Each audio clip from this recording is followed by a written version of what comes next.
कौन सा देश है जो इंडिया की तरक्की से सबसे ज़्यादा परेशान है? मैं बोलता हूँ कि अगर हिंदुस्तान को जो चाहता है सबसे ज़्यादा खींचना तो वो है ब्रिटेन।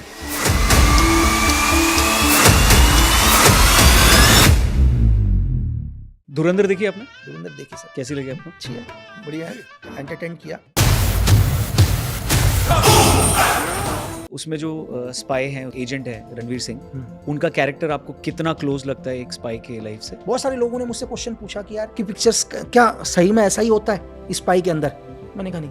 मैंने कहा मैं एक सीन बोलूंगा तो तुम बोलोगे आप मुझे नहीं सुना। जो दुनिया में दिखाई नहीं देता, दुनिया में वो सबसे डेंजर। अगर मैं आपसे पूछूं आपकी नज़र में सबसे खतरनाक दुश्मन कौन है सर? ऑब्वियसली पाकिस्तान लगता है हमको। नहीं। तो आपका असली नाम लक्की बिष्ट है या अभी बता रहे हो आप लक्की बिष्ट? आप देखो तो ये इस तरह नहीं, आंसर दो ना इसका। तो सर आप देखो लक्की बिस्ट लोग इसी नाम से जानते हैं। अब लक्की बिस्ट में थोड़ा ना होगा सर नाम, आगे डॉक्यूमेंट्स में थोड़ा लक्की बिस्ट होगा।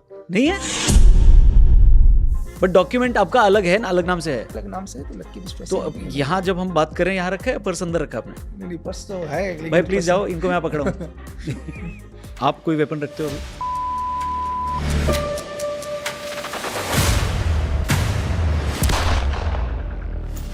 लॉरेंस बिश्नोई को गवर्नमेंट का सपोर्ट है क्या? एक गैंगस्टर को गवर्नमेंट क्यों सपोर्ट करेगी भाई? मुझे इतना बताओ सर। नहीं, मैं थोड़ी बोल रहा हूँ। नहीं, लोग कह रहे हैं भाई, मैं यही क्वेश्चन कर रहा हूँ कि क्यों सपोर्ट करेगी भाई? मुझे एक रीज़न बताओ। 1947 में हमारी आई दी थी, 1968 में RNW खड़ी हुई। चलो आप मुझे 5 स्पाई का नाम बता दो सर। नहीं पता सर। भाई एजेंट आप भी बन सकते हो, बहुत ईजी है एजेंट बनना। एजेंट कोई भी बन सकता है, एक सोल्जर बनना बहुत मुश्किल है। बहुत सारे लोगों ने भी आर्मी देखी नहीं है सर। जिस दिन आर्मी का कदम ताल देख लेंगे ना, वो जिस दिन आर्मी अपना फ्लैग मार्च करती है और अपना कदम ताल देख लेंगे, तब उन्हें पता चलेगा आर्मी की पावर होती क्या है।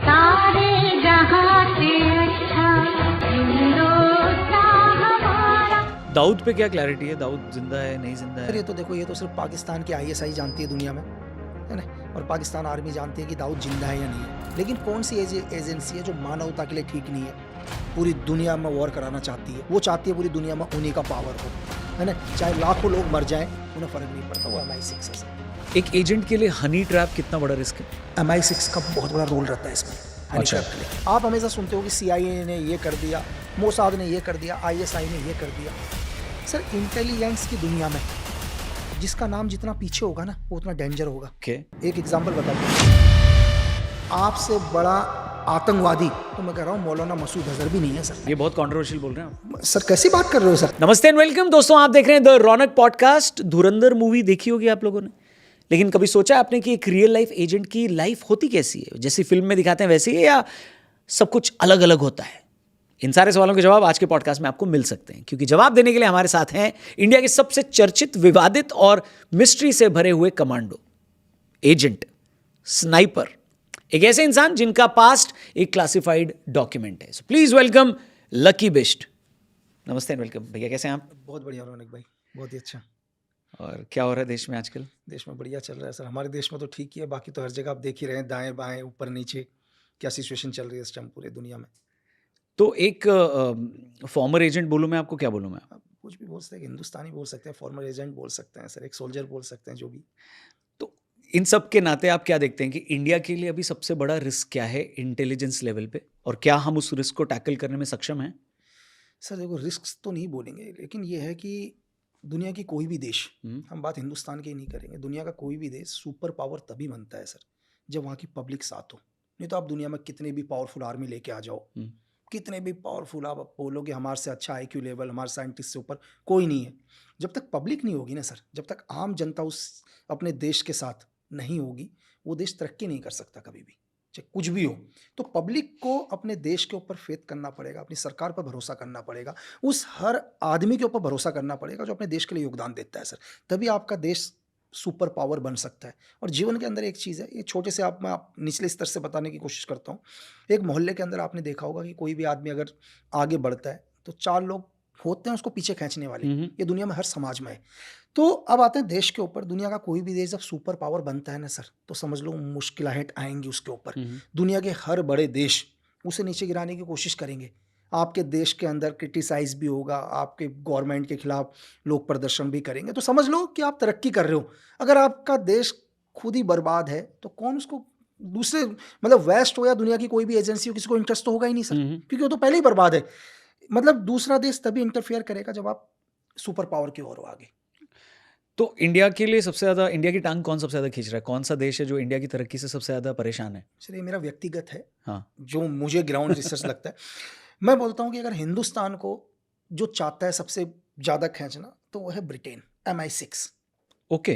जो अमेरिका नहीं, मतलब न्यूज़ में नहीं, देखते तो ऐसा लगता है अमेरिका है या चाइना है। नहीं सर, आपको बताते हैं कि आप, मैं एक क्वेश्चन सर, जिन अंग्रेजों का सूर्य अस्त कहते हैं कभी नहीं हुआ, मतलब एक देश, सारे देश उनके गुलाम थे लगभग। एक देश में अगर सूरज ढलता था तो जो दूसरा देश था वहां सूर्य उगता था। तो आप मुझे ये बताओ कि 1947 जब से ये अंग्रेज चले गए, आपने कभी MI6 के बारे में सुना, MI5 के बारे में सुना? आप हमेशा सुनते हो कि CIA ने ये कर दिया, मोसाद ने ये कर दिया, ISI ने ये कर दिया। सर इंटेलिजेंस की दुनिया में जिसका नाम जितना पीछे होगा ना, वो उतना डेंजर होगा। ओके। जितना पीछे, एक एग्जांपल बताता हूं कि एक इवेंट को 10 लोग कर रहे हैं, जिसका नाम 10वें नंबर पर होगा ना, कोने पर, वो सबसे डेंजर होगा इंटेलिजेंस की दुनिया में। अच्छा। बिल्कुल। और उसकी मजबूरी होगी वो नाम देना, वो पूरी कोशिश करेगा कि पहले तो उसका नाम ही ना आए, वो इस दुनिया से दूर रहे, लेकिन ऐसी मजबूरी हो कि उसको नाम देना ही पड़े, तो वो सबसे कोने में अपना नाम लिखाएगा, और वो सबसे खतरनाक आदमी होगा। कि लोग कहते हैं कि प्रॉक्सी के तौर पर आज जो मिडिल ईस्ट में चल रहा है, यूक्रेन और रशिया का जो आज चल रहा है, और आप देख ही रहे पिछले 3 सालों से जो वॉर चल रहा है, दुनिया क्या बोल रही है? दुनिया कहती है कि नहीं यार, यूक्रेन को प्रॉक्सी के तौर पर यूज किया, चलो यूक्रेन को किया प्रॉक्सी के तौर पर रशिया के साथ वॉर करने के लिए। मैं ये कहता हूं कि ब्रिटेन ने तो अमेरिका को भी प्रॉक्सी के तौर पर यूज किया। किसके अगेंस्ट? रशिया के अगेंस्ट। रशिया के, ऑफ कोर्स। मेरी बात समझ रहे हो? अमेरिका को प्रॉक्सी के तौर पर यूज कर लिया। अमेरिका का क्या मतलब इस वॉर के साथ सर? आप मुझे ये बताओ ना, रशिया आज, ब्रिटेन दुनिया की नजरों में ब्रिटेन इतना बड़ा दुश्मन नहीं है रशिया का, जितना बड़ा दुश्मन कौन दिख रहा है? अमेरिका। तो बैकफुट पर MI6 दुनिया की सबसे खतरनाक एजेंसी है सर। तो इंडिया में आप कह रहे हैं कोई भी बवाल होता है, कोई भी प्रॉब्लम होती है सिविल लेवल पे, जनता के लेवल पे, सड़क पे, तो उसमें आप कह रहे हैं कि MI6 या ब्रिटिश का हाथ सबसे ज्यादा बड़ा होता है? सर 5 दिन पहले की एक घटना बताता हूँ, ज्यादा नहीं, सिर्फ 5 ही दिन पहले की। एक प्रेसिडेंट पुतिन सर का विजिट था इंडिया के अंदर। इंडिया के विजिट पर ब्रिटेन के एम्बेसी से, यहीं से एक उनकी राजदूत है लिंडी कैमरॉन, वो एक आर्टिकल पब्लिश करती हैं सर। एक आर्टिकल पब्लिश करती हैं 30 नवंबर को, और उस आर्टिकल में क्या लिखती है पता है? उस आर्टिकल में ये लिखती हैं कि पुतिन पूरी दुनिया के अंदर नरसंहार चाहते हैं। और दूसरा एक वर्ड लिखती है उस आर्टिकल में, बहुत इंपॉर्टेंट चीज, कि भारत देश के प्रधानमंत्री मोदी जी ने भी इस वॉर को रोकने के लिए कहा पुतिन से। ये कब आर्टिकल पब्लिश किया जाता है? पुतिन सर के आने से 3 या 4 दिन पहले। अब एक चीज बताओ सर, ब्रिटेन के एक राजदूत जो इंडिया के अंदर है, वो कहने के लिए राजदूत है सर, MI6 के एक एजेंट, जिसको MI6 ने रखा हुआ है यहाँ। शायद मेरा हर वीडियो देखते भी हैं सर, ब्रिटेन ने तो एवरीथिंग, हर वीडियो मेरा चेक करता है। तो एक MI6 अपने एक एजेंट को बोलता है कि तुम ये आर्टिकल पब्लिश करो। तो ये आर्टिकल कहाँ से पब्लिश होना चाहिए सर? ये आर्टिकल पब्लिश होना चाहिए ब्रिटेन से, क्योंकि ब्रिटेन कह रहा है ना, ये हम नहीं बोल रहे हैं सर। चलो सर, मेरे घर में कोई समस्या, इंडिया के न्यूज़पेपर में छपवाते हैं, इंडिया के न्यूज़पेपर में छपवाते हैं। अगर मेरे गांव में कोई समस्या है तो मैं केरल से थोड़ा ना कहूंगा तुम लिखो, मैं अपने गांव में लिखूंगा ना सर, किसी लोकल पेपर में, कि यार मेरे गांव के लिए ये समस्या है। ब्रिटेन को लग रहा है कि पुतिन ऐसा कर रहे हैं, तो ब्रिटेन ने BBC में नहीं छपवाता है आर्टिकल। ये आर्टिकल कहां पब्लिश करता है? इंडिया के न्यूज़पेपर में। चलो मैं आर्टिकल का नाम नहीं बताता हूं कि किस पेपर में, हिंदुस्तान के एक न्यूज आर्टिकल में पब्लिश होता है। सेकंड पॉइंट, इस पहली चीज से उन्होंने क्या किया कि पुतिन जो हिंदुस्तान आ रहे हैं, यार अगर सपोज करो मैं आपके घर पर आ रहा हूं आज, और आप ही के घर में कोई आदमी बोल रहा हो यार ये आदमी तो साला बेकार इंसान है, तो पहले दिन मेरे को कुछ भी हो लेकिन लगेगा ना यार आदमी को। सही बात है। तो हमारे देश में वो दौरा कर रहे हैं, पहले लिख रहे हैं कि वो नरसंहार चाहते हैं, ये हमारे न्यूज़पेपर में आ रहा है। करवाने वाले कौन? ब्रिटेन की राजदूत। दूसरा पॉइंट इसी में, पूरी यहां पर एक छोटी सी खबर है यहाँ के लोगों के लिए कि एक पेपर में लोगों ने तो, आधे लोगों ने तो पढ़ा भी नहीं होगा सर। सही बात है। लेकिन इस पूरे न्यूज आर्टिकल को पूरा यूरोप में किस तरह दिखाया गया है पता है? BBC के में। फिर BBC अपना अगला आर्टिकल छापता है। BBC अपना आर्टिकल में क्या लिखता है पता है? ये नहीं लिखता कि हमने ये आर्टिकल लिखा है, बोला हिंदुस्तान का लेख पढ़ो। अब मेरी बात समझ रहे, वो तो हिंदुस्तान का लेख पढ़ो, अब पूरे यूरोप के अंदर माइंड सेट किया जाता है कि हम नहीं कह रहे हैं, ये तो इंडिया खुद खुद ही कह हिंदुस्तान कह रहा है, हाँ। जिसके वहां पर ये है MI6 सर गेम। और आप उस आर्टिकल में ध्यान से देखोगे तो लिंडी कैमरॉन का नाम तीसरे नंबर पर लिखा है सर, जबकि आर्टिकल लिंडी कैमरॉन ने छापा है, लेकिन इससे पहले उसने क्या गेम खेला, जर्मनी और फ्रांस के राजदूत का नाम पहले लिखा है अपना। तो मैंने क्या बोला कि जो दुनिया में दिखाई नहीं देता, दुनिया में वो सबसे डेंजर। अगर मैं आपसे पूछूं कि आपकी नजर में सबसे खतरनाक दुश्मन कौन है सर, जिसके बारे में हम नहीं जानते, अच्छा ठीक है, वो दुश्मन सबसे खतरनाक है सर। जिसके बारे में मुझे सब पता है यार, कितने बजे उड़ता है, कितने बजे खाना खाता है, कितने बजे नहाता है, कितने बजे कहाँ जाता है, इसके बैंक बैलेंस कितना पड़ा हुआ है, इसको कौन से वेपन चलाने आते हैं, कौन से नहीं, वो मेरे कोई दुश्मन, वो तो सब कुछ पता है ना। मेरे डेंजर कौन है जिसके बारे में तो पता ही नहीं है सर। अदृश्य सबसे खतरनाक है ना सर। अरे पाकिस्तान को तो बताया गया, पाकिस्तान तो भूखा नंगा देश है सर, वहां तो खुद गृह युद्ध चल रहा है, कर्जे में डूबा हुआ है सर पूरा पाकिस्तान। हमने पाकिस्तान को दुश्मन मान लिया क्योंकि पाकिस्तान क्या है, एड फंडिंग के थ्रू पैसा ले लेके एक आतंकवाद फैलता है, लेकिन उसको कराता कौन है, कभी ये सोचो ना सर। तो क्यों पाकिस्तान को इतना पैसा दिया जाता है आतंकवाद फैलाने के लिए? तो आप कह रहे हैं वो कौन दे रहा है पैसा? आप MI6 सर, ज्यादातर या सिर्फ? ज्यादातर, सिर्फ नहीं होगा तो सर। कौन कौन है सर, पाकिस्तान को फंड कौन कौन करता है इंडिया के पाकिस्तान अगेंस्ट? सर देखो, डायरेक्ट तरीके से मैं आपको MI6 को आप लो, हाँ, दूसरे नंबर पर CIA को ले लो, तीसरे नंबर पर MSS को ले लो सर आप, ठीक है। तो एक ब्रिटिश का हो गया, एक अमेरिका का हो अमेरिका क्या होगा, बगल में हमारा चाइना सर। गया। ठीक है, क्योंकि हम उलझते रहेंगे ना सर, अगर हम खुद के उलझनों में पड़े रहेंगे तो हम कहाँ से तरक्की करेंगे। तो मैं आपसे ये कह रहा हूँ सर कि लोग कहते हैं, देश की जनता कहती है यार कि हिंदुस्तान के एक बड़ा कानून क्यों नहीं बनता, कानून में संशोधन क्यों नहीं होता। अरे आप साथ दो ना यार, आप साथ नहीं देते कैसे कानून में संशोधन हो जाएगा सर। आपने एक छोटा सा भारत, मतलब मैं आपसे ये कह रहा हूँ, 4 दिन पहले 10 दिन पहले चर्चाओं में कि हमारा एक संचार ऐप आ रहा था, पूरे लोग कहेंगे नहीं डालेंगे नहीं डालेंगे। सर आप अपनी पूरी प्राइवेसी एप्पल को दे दोगे, आप अपनी सारी प्राइवेसी गूगल को दोगे, ठीक है। आप इंस्टाग्राम पर अपना साला पूरे खानदान की पोस्ट कर दो, नाते हुए भी पोस्ट करो, आप पर उन पर ट्रस्ट है आपकी, जो आपके हर सेकंड की लोकेशन को ट्रैक कर रहे हैं, आपकी हर प्राइवेसी जिनके पास है, आपका पूरा अकाउंट जिस गूगल में पड़ा है, आपको उस पर ट्रस्ट है। आपको भारत के एक ऐप पर ट्रस्ट नहीं है जैसे ही आता है। कभी साइकोलॉजी को समझो सर, इन लोगों को ट्रस्ट है, पूरे हिंदुस्तान को ट्रस्ट है, लेकिन उनमें भ्रम डाला जाता है। मेरी बात समझ रहे हैं आप? ये गेम किसका? ये गेम MI6 का। तो आप ये कह रहे हैं कि उसका क्रोनोलॉजी क्या है, उसका क्या कहते हैं, सीक्वेंस क्या है कि MI6 कहाँ कहाँ पैसा इन्वेस्ट करती है? क्या मीडिया में भी करती है, बिजनेस में भी करती है? ये कैसे होता है? और सिर्फ MI6 नहीं, मतलब बाकी सारी इंटेलिजेंस एजेंसीज हैं सर, जितनी भी हमारे देश में NGO खुली हैं, अच्छा, जो ब्रिटेन की जो NGO खुली हुई है, क्यों फंड कर रही है सर? यहाँ किसके आड़ में फंड हो रहा है? पैसा तो आ रहा है ब्रिटेन की एक NGO में, ये पैसा टेररिज्म में जाता है, डायरेक्ट तो पैसा नहीं आएगा ना। आप डिटेल निकलवाओ ना इन NGO के साथ कौन कौन जुड़ा हुआ है सर। हिंदुस्तान के अंदर हजारों NGO खोल के बैठा हुआ है ब्रिटेन आज। अरे तुम भलाई चाहते हो, अपने देश में भलाई करो ना।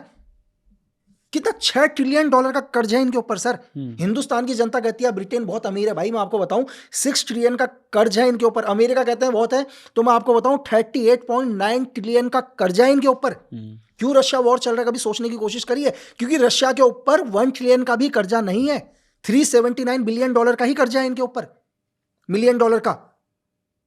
ठीक है।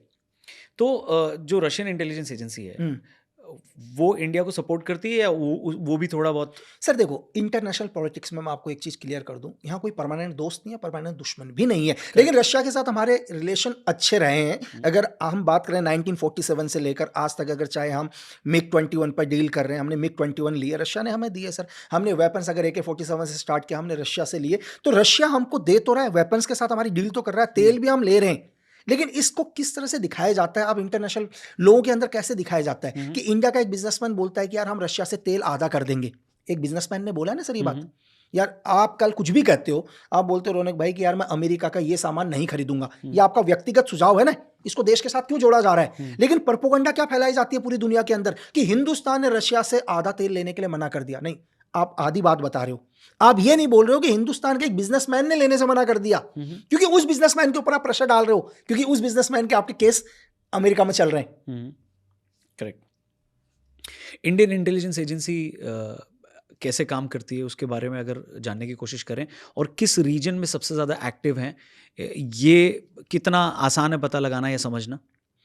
सर देखो, जिसका नाम सीक्रेट सर्विस हो गया वो तो हम्म। सीक्रेट ही है, उसके बारे में तो आप जीवन में पता ही नहीं लगा सकते। ठीक है। पहली चीज़ तो ये है कि दुनिया की कोई भी एजेंसी, हम बात हमारी एजेंसी की नहीं करेंगे, वर्ल्ड में कोई भी एजेंसी हर उस देश के अंदर एक्टिव होती है जहाँ से उस देश को थ्रेट है सर।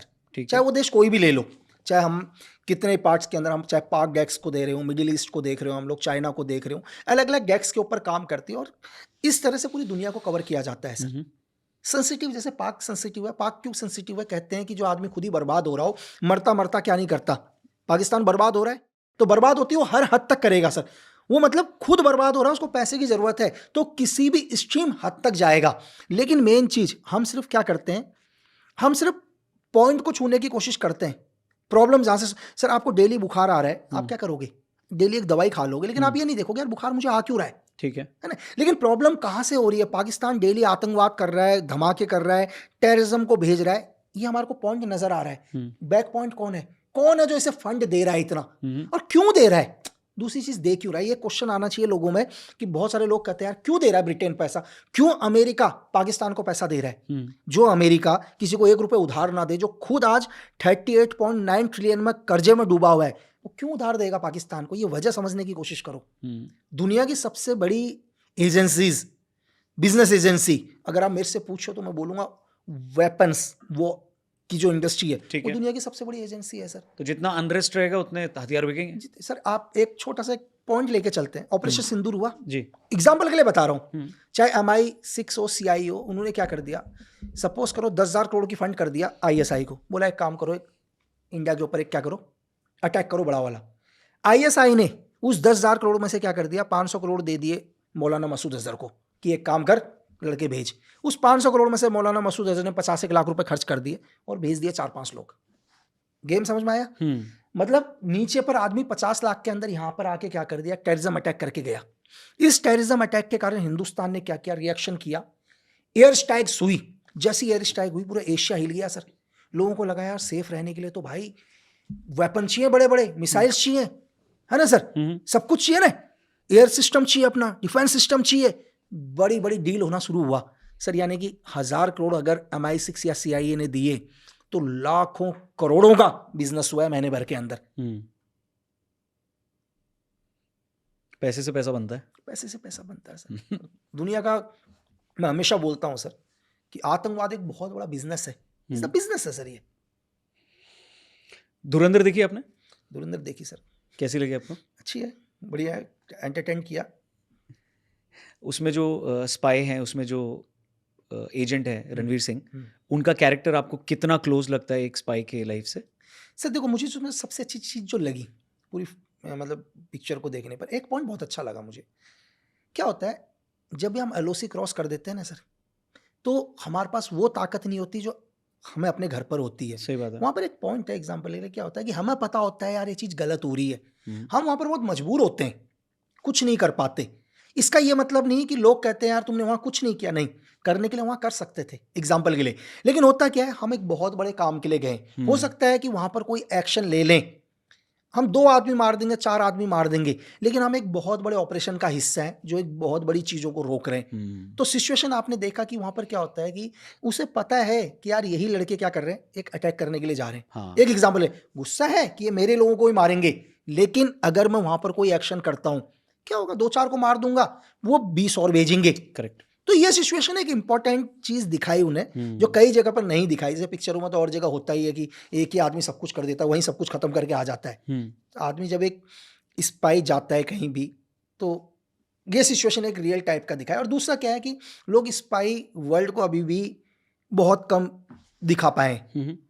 लोगों के दिमाग में स्पाई, अगर मेरे से कल कोई भी आदमी मिलता है, अगर मेरे को कोई भी सोर्सेज या कोई भी अदर स्पाई या एसेट मिलता है, तो मुझे पहले से मैं पता करता हूँ कि इसका बैकग्राउंड क्या है। एक एग्जांपल के लिए, भाई वहाँ बैठा है, मुझे लगता है अरे भाई मेरे लिए काम कर सकता है, लेकिन ये क्या काम कर सकता है? एग्जांपल के लिए काम तो मेरे लिए करेगा, कल वो मेरा एसेट बनेगा, मेरा स्पैरो बनेगा, कुछ भी बनेगा, एग्जांपल मेरा फील्ड एजेंट बनेगा, मैं उसको पहले देखूंगा ये बनेगा क्या। मुझे लगता है ये आदमी, सॉरी मैं आपको टोक रहा हूँ, स्पैरो क्या होता है? मतलब कि यार सपोज करो कि ये आदमी सिर्फ मेरी एक इन्फॉर्मेशन को यहाँ से वहां तक पहुंचा सकता है। अच्छा ठीक है, ये खुद भी कुछ नहीं पता इसको करेगा। स्पैरो बोलते हैं। हाँ, हम एक कोट की तरह जैसे हम उसको स्पैरो कि ये आदमी क्या करेगा, मैं इसको बोलूंगा एक काम करना यार, ये रौनक भाई को ये खबर, रौनक भाई से खबर उठा के ये वहां पर दे के आ जा। ठीक है। इसका काम वहां की इन्फॉर्मेशन को क्या है आपस में, ताकि आप कभी एक दूसरे से ना मिलो, आपस में थ्रेट ना हो दोनों को एक साथ। हाँ, तो ये मैसेजिंग देने के तो बहुत सारे तरीके होते हैं। तो ये अब ये आदमी सिर्फ मैसेज दे रहा है, तो इसकी वैल्यू कितनी है कि दुनिया में कोई भी आदमी, सपोज करो कि एक आदमी मिला, बोला यार लक्की ये एक MI6 का क्या है, एक एजेंट है। तो मैं बोलूँगा ठीक है एजेंट है। जैसे मुझे वो अगली चीज़ बोलेंगे ना तो मैं ऐसे हो जाऊँगा, तो वो बोलेंगे कि, मैं बोलूँगा एजेंट है, ठीक है मैं एजेंट समझ गया। उन्होंने बोल दिया कि इसका background military background special force का है, मैं ऐसे हो जाऊँगा भाई। अब मेरी बात समझे, इससे पहले उन्होंने मेरे को बोला ये एजेंट था। एजेंट कुछ भी हो सकता है, एक एजेंट हो सकता है इंट इन्फॉर्मेशन लेने के लिए आया हो हमारे देश के अंदर, या हमारे देश में एक बहुत बड़ा प्रोपोगंडा करने आया हो, या हमारे देश में बहुत सारे करप्ट लोगों को पैसा देने आया हो। लेकिन जैसे उन्होंने मुझे बोला कि इसका बैकग्राउंड क्या है, मिलिट्री बैकग्राउंड है इसका, SF का बैकग्राउंड है, तो फिर होना, क्योंकि भाई वो आदमी फिर क्या है, वो हार्ड कोर डेडली, मतलब इज द ये किलर है, क्योंकि इसका बैकग्राउंड ही मिलिट्री बैकग्राउंड स्पेशल फोर्स का बैकग्राउंड हो और साथ में एजेंट है। तो इसका मतलब है किसी नॉर्मल काम के लिए नहीं आया है, ये यहाँ पर एक बहुत बड़ी गतिविधि को करने आ रखा है। ऐसे समझ में। तो हमारी पिक्चरों के अंदर जो भी हम लोग देखते हैं, हम सोचते हैं कि स्पाई का भी बैकग्राउंड होता है सर। आपने अगर एक छोटा सा उदाहरण, आपने जैसे अभी धुरंधर की बात करी, आपने एक स्पाई का नाम सुना होगा, इजराइल के इली कोहेन ना, हाँ, जो रशिया सीरिया के अंदर डिप्टी डिफेंस मिनिस्टर बनने वाले थे। उनका बैकग्राउंड मिलिट्री नहीं था सर। उनका बैकग्राउंड क्या नहीं था, मिलिट्री बैकग्राउंड नहीं था, एक स्पाई थे। उनका काम था इंफॉर्मेशन गैदरिंग करना, एक देश के अंदर एक प्रोपोगंडा करना, वहां की गवर्नमेंट को चेंज करना, कैसे वहां पर एक रिवोल्यूशन लेके आना। मेरी बात समझ रहे? तो एज अ स्टूडेंट या ट्रेनिंग में आप लोगों को एली कोहेन का दिखाया था, बताया गया था? दुनिया के हर स्पाई का सर, सब अच्छा, हर स्पाई का दिखाया जाता है, उस पे आते हैं, लेकिन इसको कंप्लीट कर लेते हैं। हाँ। तो धुरंधर के अंदर ये चीज अच्छी दिखाई, और एक चीज और दिखाई, देखो मैं यहाँ पर अभी पहला ही देखा हूँ, हाँ। मुझे सेकंड पार्ट में नहीं पता क्या दिखाया है कि इसमें रणवीर सिंह का बैकग्राउंड है क्या। अभी हाँ, तो अभी आया नहीं है, आया नहीं है, मुझे नहीं पता कि उसका बैकग्राउंड क्या दिखाया है। वो मेरे लिए और बड़ी चीज होगी सर, कि इसका बैकग्राउंड एक्चुअल में इसका बैकग्राउंड है क्या। जो भी मैं समझ आया, जो मुझे समझने से लगा, मुझे समझने से ऐसा लगा कि देखो ये दुनिया के अंदर, मैं आपको ये बताता हूँ कि जिन लोगों ने हिंदुस्तान में फौज में भी नौकरी करी होगी सर, फौज के लोगों को भी बहुत कम लोगों को पता होता है, 50% 60% लोगों को, कि हिंदुस्तान में ऐसी भी फोर्स हैं। कई फोर्सेस का तो नाम ही नहीं होता। आज भी आपने RNW का ही नाम सुना। मैं बोलूं कि इंडिया के अंदर RNW से भी खतरनाक एक फोर्स है जिसका तो नाम ही नहीं सुन रखा इंडिया में। हम उसका नाम डिस्क्लोज नहीं करूंगा, ठीक है, लेकिन बहुत आज की जनरेशन बहुत समझदार है। मैं आपको ये बताऊं कि 1960 के मतलब 60 के दशक में फोर्स बन गई थी। Is a dangerous force. एक छोटा सा उदाहरण शायद धुरंधर में मुझे जिस हिसाब से लगा, क्योंकि ये फोर्स काम करती है, क्योंकि इसमें एक छोटा सा मुझे बैकग्राउंड ऐसा दिखाई दिया। कौन सा सीन था, कुछ बताइए? एक सीन ये था कि एक हमारे जो कैरेक्टर, जैसे जो भी उन्होंने एक कैरेक्टर प्ले किया, NSA चीफ टाइप का कैरेक्टर प्ले किया है अपने माधवन सर ने। तो एक क्रिमिनल है या गैंगस्टर है जो किसी भी केस के अंदर चला जाता है, ऐसा होता है। ये फोर्स वही काम करती है हमारे इंडिया के अंदर। एक फोर्स है कि जैसे सपोज करो कि लगता है यार इस आदमी के पास अब एक ही है, या तो फांसी लगेगा, ये मरेगा आदमी, लेकिन दिखता है कि आदमी इसने क्राइम क्यों किया है, एग्जाम्पल के लिए क्राइम को भी हम स्टडी करते हैं सर। सपोज करो यार आपने क्या कर दिया, 4 हत्याएं कर दी। क्यों हत्याएं करी हैं? आपके साथ अत्याचार हुआ है। एग्जाम्पल के लिए आपके साथ क्या हुआ, अत्याचार हुआ, आपको लोगों ने परेशान किया, आपकी फैमिली को परेशान किया, आप पहले कानून के पास गए। करेक्ट, कानून के पास गए। एक एग्जाम्पल दिखा सकते हैं सर, हमारे क्या कहते हैं, एक बहुत बड़े पान सिंह तोमर एक उदाहरण है, करेक्ट है ना सर, जिस आदमी ने हिंदुस्तान को मेडल दिलाया, पुलिस ने उनकी नहीं सुनी, लास्ट में उन्होंने वेपन उठाया। सेम उसी केस के अंदर एक लड़का क्या है, आज की सिचुएशन चेंज है, पुलिस बहुत एडवांस है, कि सेम आप ही एक क्राइम कर देते हो, 4 लोगों को मार देते हो, अंदर चले जाते हो, केस स्टडी, आपका कोई क्राइम रिकॉर्ड नहीं, कोई क्राइम रिकॉर्ड नहीं था आपका, आपकी प्रॉब्लम जेन्युइन थी, जेन्युइन में आपको ये लोग परेशान कर रहे थे, किसी भी कारण से, हो सकता है जमीन को लेकर हो, आपकी फैमिली को लेकर हो, और ऐसा नहीं कि आपने डायरेक्ट क्राइम किया, आपने इससे पहले मदद मांगनी चाहिए, लेकिन कुछ करप्ट लोग थे पुलिस प्रशासन में, कहीं पर भी आपकी मदद नहीं करी, आपने मजबूरी में स्टेप उठा लिया। गवर्नमेंट को लगता है नहीं, या तो यह आदमी क्या जेल के अंदर ही रहेगा जीवन भर, उम्र कैद है, तो क्यों ना इस देश के लिए इससे काम लिया जाए। करेक्ट, आपको निकाला। अब आपको बोला दे कि ये तो छोटे से लोग हैं ना यार, ये तो 4 लोग हैं, समस्या असली ये नहीं है, समस्या कहीं और भी है, इससे भी बड़ी समस्या। लेकिन आप तो बुरे नहीं थे ना सर, आप रियल में बुरे नहीं थे, आपने क्राइम को ही खत्म किया, तरीका गलत था आपका, तो फिर इनको कहाँ यूज किया जाता है? स्पेशल एजेंट्स बना के। स्पेशल एजेंट बना के। अब इसके बाद कि सेम सिचुएशन में जो मुझे समझ में आया, जो सीन देखकर कि रणवीर सिंह का जो सीन देख के झलक थी थोड़ी सी, तो मुझे लगा कि कहीं ना कोई किसी ने कोई क्राइम किया, किसी के साथ कोई अत्याचार हुआ। उसमें डायलॉग भी ना, घायल हो तभी घातक हो। हाँ, तो मतलब हाँ। जी, तो उसमें मुझे लगा कि यार कोई ना कोई इसके साथ कुछ गलत हुआ। Correct. गलत होने के बाद इसने क्राइम किया। क्राइम होने के बाद हमारे जो भी चीफ दिखाया उसमें, एनएसए चीफ जो भी XYZ दिखा रखा, जो चाहे RNW के चीफ दिखाया, एनएसए चीफ दिखाया, जो भी एक कैरेक्टर प्ले किया, उनको लगा कि यार नहीं, यार लड़का है, लड़के को क्राइम से नफरत कर रहा। लड़का किससे नफरत करता है? क्राइम के साथ। अब इसके बाद क्या इस कैरेक्टर में रणवीर सिंह को क्या मिलिट्री ट्रेनिंग दी गई है या नहीं, वो आगे पता चलेगा आगे सर। पता चलेगा। अगर रणवीर सिंह एक मिलिट्री ट्रेनिंग देकर गई है तो इस दो डेडली, वो बहुत डेंजरस है सर। ठीक है। इसमें एक क्रिटिसिज्म इस फिल्म का ये हो रहा है कि इसमें बहुत ज़्यादा आपने वायलेंस दिखाया है। ऐसा दिखाओगे तो समाज बहुत बिगड़ जाएगा। आपने इसमें हाइपर नेशनलिज्म दिखाया है, क्योंकि एंड में एक डायलॉग भी आता है कि अभी नया भारत है, घर में घुस के मारता है। तो आप इन सब चीज़ों को देखते हैं, उसमें कई सारे पॉलिटिकल रेफरेंसेस भी लिए हैं, तो आपको लगता है? सर जी एक चीज़ बताओ मेरे को, लोग बोलते हैं यार कि खाई मतलब क्या बोलते हैं इसको कि मतलब मारकाट दिखाई है। अरे यार आप यू टर्न वगैरह देख रहे हो ना सर, किस किस बच्चे के मोबाइल में नेटफ्लिक्स, अमेजोन किसके में नहीं है सर? किस में नहीं है? आप बोलते हो कि डेडली, क्या आप इसको देखे इस पिक्चर को सर, आराम से देखे, मतलब प्रॉब्लम तो नहीं हुई देखने में? नहीं, क्या प्रॉब्लम? अगर आप पिक्चर में बीच में उठकर चले गए हो ना सर, बोलते हो भाई मैं एक सीन आगे नहीं देख सकता, तो मैं मानता हूँ। बहुत सारे लोगों ने मुझसे क्वेश्चन पूछा कि यार कि पिक्चर्स क्या सही में ऐसा ही होता है स्पाई के अंदर? मैंने कहा नहीं। मैंने कहा मैं एक सीन बोलूंगा तो तुम बोलोगे आप मुझे नहीं सुनना। अच्छा, उतना डेडली होता है? तुम कहोगे मुझे सुनना ही नहीं है सर। तो वो है, वो असली टॉर्चर है, वो चीजें हैं सर। ये तो आपको चीज दिखाई है, आपको 10-20% दिखाया, तो अब घर में घुस के मारेंगे तो इसमें कौन सा गलत बोल दिया सर? तो इसमें गलत क्या बोला? मैं एक चीज ऐसे मैं पूछ रहा हूँ, इसमें क्या गलत बोल दिया? नहीं, उनका ये कहना है कि ये सब बोलने की भी क्या जरूरत है। इससे फिर पहले नहीं- जो फिल्में बनी है उसमें ये सब नहीं बोला है। आराम से जो स्पाई होता था वो हेलीकॉप्टर से सब्जी लेने जाता था, रास्ते में एक मिशन भी कर देता था, फिर बाद में आके बीच पे लड़की के साथ डांस भी कर लेता था, फिर वो लड़की ISI एजेंट होती थी तो उससे रिलेशन भी बना लेता था। सर तो वो तो हैप्पी गो लकी है, तो आप उसको इतना ब्रूटल दिखाने की क्या जरूरत है? जब मिशन ही करना है तो अच्छे से दिखाओ। नहीं सर, उन्हें दिक्कत क्यों हो रही है कि घर में घुस के मारेंगे? यानी कि इसका मतलब कोई ना कोई आपके रिलेशन में रहते हैं ना उधर, तो बुरा लगता है सर। आपके कोई ना कोई तो रिलेटिव वहाँ होंगे, चाहे डायरेक्ट या इनडायरेक्ट तरीके से हो। मतलब रिलेटिव ऐसा भी नहीं है कि आपकी पत्नी या भाई बहन रहते होंगे, रिलेटिव मैं उसको भी कहता हूँ जिससे आपका घर चल रहा है। दुनिया में तो आप दिखा रहे हो कि आप हिंदुस्तान में पॉलिटिक्स कर रहे हो, लेकिन असली में आपके बाप कौन बैठे हुए हैं बाहर जो आपको पूरा फंड मैनेज करते हैं। तो आपको तो बुरा लगेगा यार, आपको बाप को कोई कुछ बोलेगा घर में घुस के मारेंगे, तो ये भी हो सकते हैं तरीके सर।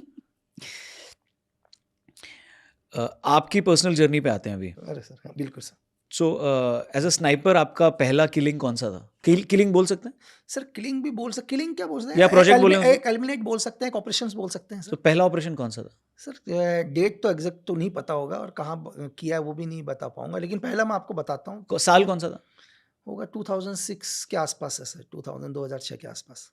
अच्छा, 2006 में ही। 2006 में सर। तो उसके 2 साल बाद जब अटैक होता है मुंबई पे, तो एज अ फोर्स का बंदा आप में ऐसा जोश आता है, आपको गुस्सा आता है कि भाई? नहीं सर, गुस्सा ही आएगा सर। देखो क्या होता है कि जो भी बंदा फोर्स में है, फोर्स हिंदुस्तान की सब बढ़िया है सर, चाहे वो पैरामिलिट्री फोर्सेस ले लो, चाहे आर्मी ले लो, स्पेशल फोर्स, नेवी, एयरफोर्स। मैं कहता हूँ कि हिंदुस्तान के लोगों को जिस भी फोर्स को आप काम दोगे ना सर, वो फोर्स कंप्लीट करेगी।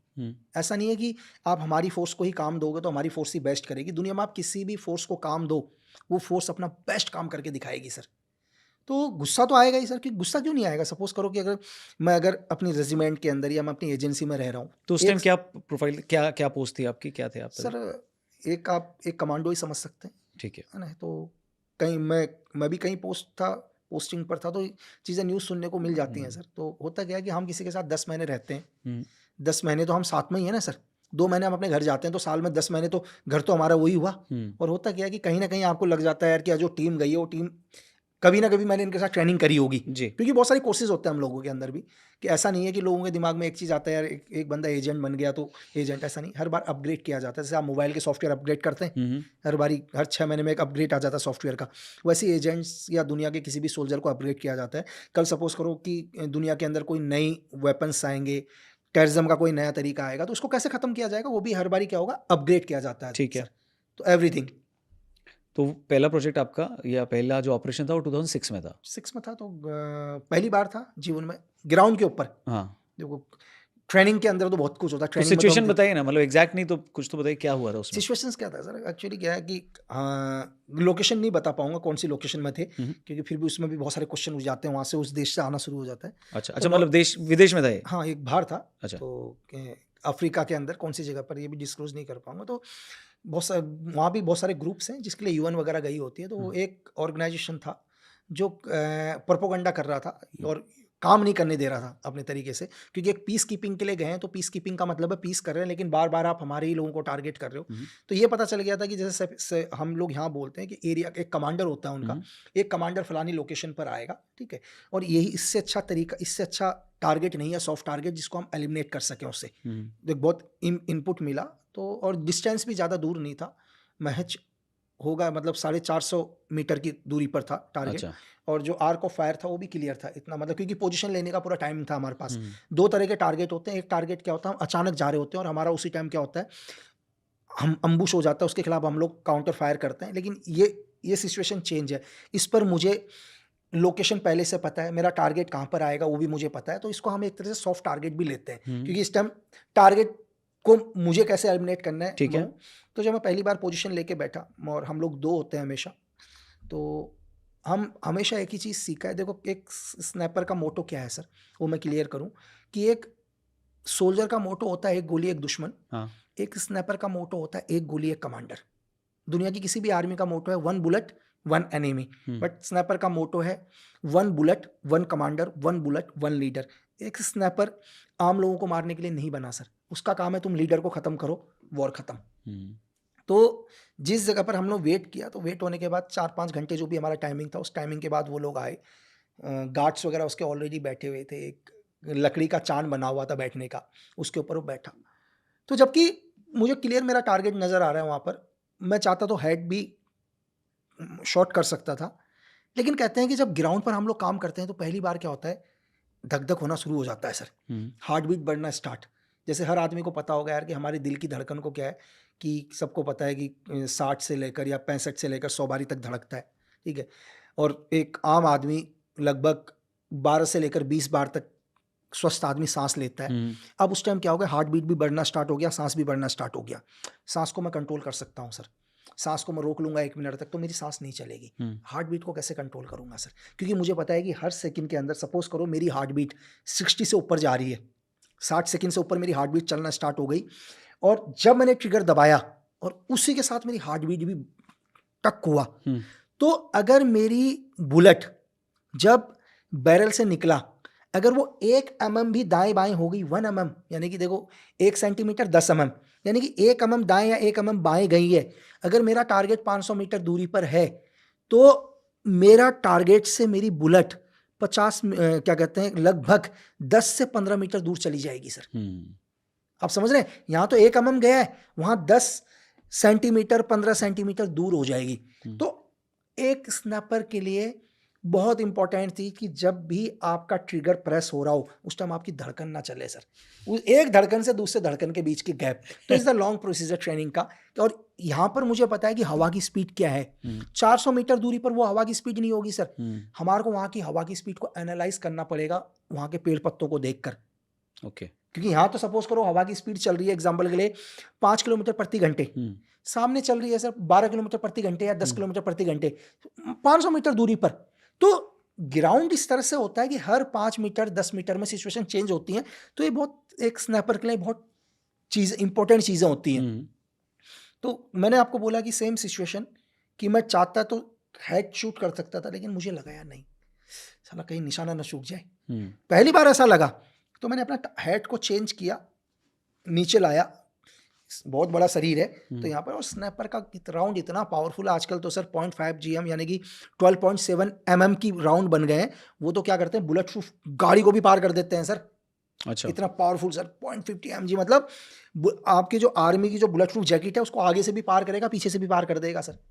तो फिर मारा पहले तो एकदम से कुछ असर चंद सेकंड के लिए तो लगा यार क्या हुआ करके, लगी नहीं लगी गोली। फिर धन जब टारगेट नीचे गिरा तो बड़ा वो लगा, खुशी लगी कि ऐसा लगा दुनिया की सारी, मतलब 1 सेकंड के अंदर ये लग गया निशाना चूक गया यार, पल सेकंड के अंदर लगा जब वो गिरा एकदम से। तो और कहाँ लगी थी इसको गोली? कहाँ मारी? ये फाड़ दिया पूरा, ये पीछे इस जगह पर लगा था उसका, तो ये हिस्सा तो पूरा अलग कर दिया उसका तो पूरा का पूरा। और क्या वेपन कौन सा था आपके पास? मेरे पास था ड्रैगनो 7.62 mm उस टाइम। तो अभी तो उससे काफी एडवांस हो सर गया। अब तो मैंने आपको बोला ना, ये तो 7.62 mm है, हम्म। अब आगे 12.7 mm सर, मतलब 12.7 mm समझ लो, फाड़ के वो था 7.62, ये 12.7, तो देख लो।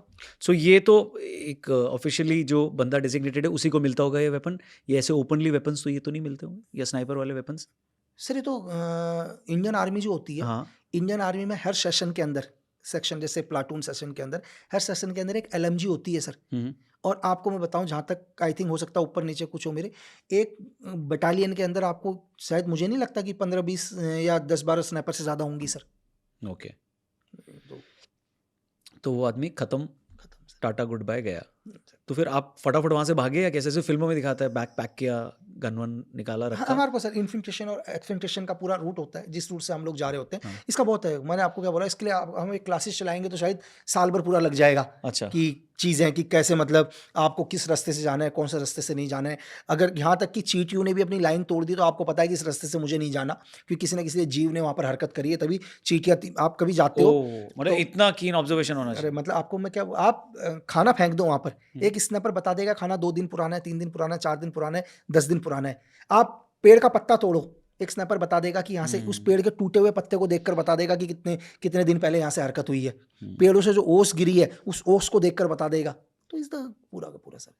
और मैंने आपको बोला इसमें रेंज भी डिफाइन होती है कि इतने रेंज पे ही स्नाइपर आएगा, या क्लोज किलिंग्स भी होती है? Close operations? किलिंग सर, नहीं देखो एक्चुअली क्या होता है, एक स्नैपर ऐसा नहीं है कि सिर्फ स्नैपर ही चलाएगा। हाँ। अभी मैं एक कमरे के अंदर हूँ सर, ये शायद 5 मीटर का भी कमरा नहीं है अगर मैं देखूँ तो।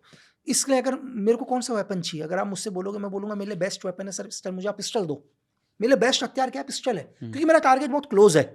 ठीक है, या थोड़ा सा अगर आप मुझे 20-25 मीटर की दूरी पर दो, मैं बोलूँगा मेरे लिए बेस्ट वेपन आप MP5 वगैरह कुछ भी दे दो, AK दे दो एग्जाम्पल के लिए। अगर मेरा टारगेट कम से कम 300-400 मीटर दूरी पर होता है, मैं कहता हूँ मुझे LMG दे दो। मुझे लगता है मेरा टारगेट 1000 मीटर दूरी पर है, तो मैं कहता हूँ मुझे एक स्नैपर दो।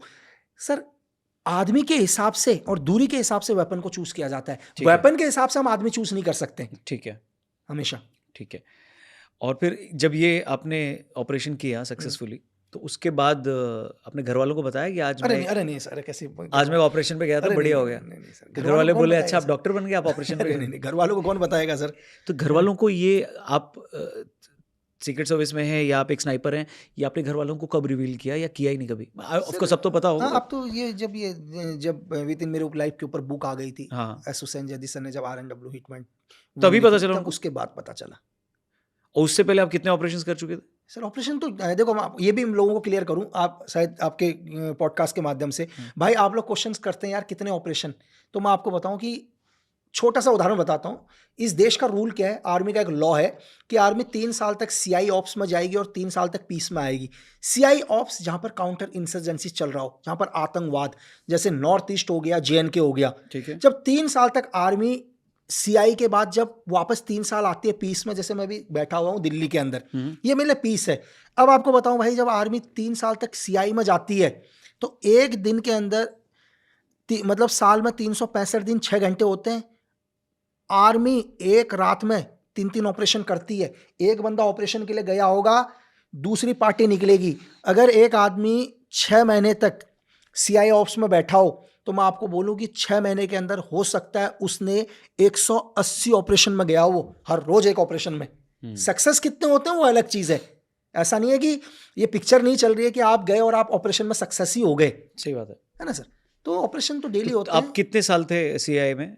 मतलब CI सर, मैं तो हमेशा ही CI में रहा सर। हमेशा से CI में रहे? बस आया था कुछ दिन के लिए NSG में। तो नंबर्स क्या है, वही लोग जानना चाह रहे हैं, कितना है? 200 है, 500 है? सर ऑपरेशंस तो बहुत करे होंगे, गिनती नहीं है यार ऑपरेशंस की तो यार। बट उसकी चलिए अभी नहीं डिस्कस करते उसको, बट फिर भी आपके पास तो होगा ना रिपोर्ट की क्या है, क्योंकि आपने एक गोली में जो एक कमांडर टपकाया है उसका रिपोर्ट कहीं तो होगा, उसका डॉक्यूमेंट्स कहीं तो होगा, या उसको एकदम ही नहीं, कहीं ना कहीं तो होता है। और डेफिनेट जितने भी कोविड ऑपरेशंस होते हैं बाद में, और ये अभी कभी इन फ्यूचर के अंदर अगर लोधी रोड में या ब्लॉक ये खुलेंगे फाइल है तो शायद हिस्ट्री में पता चले।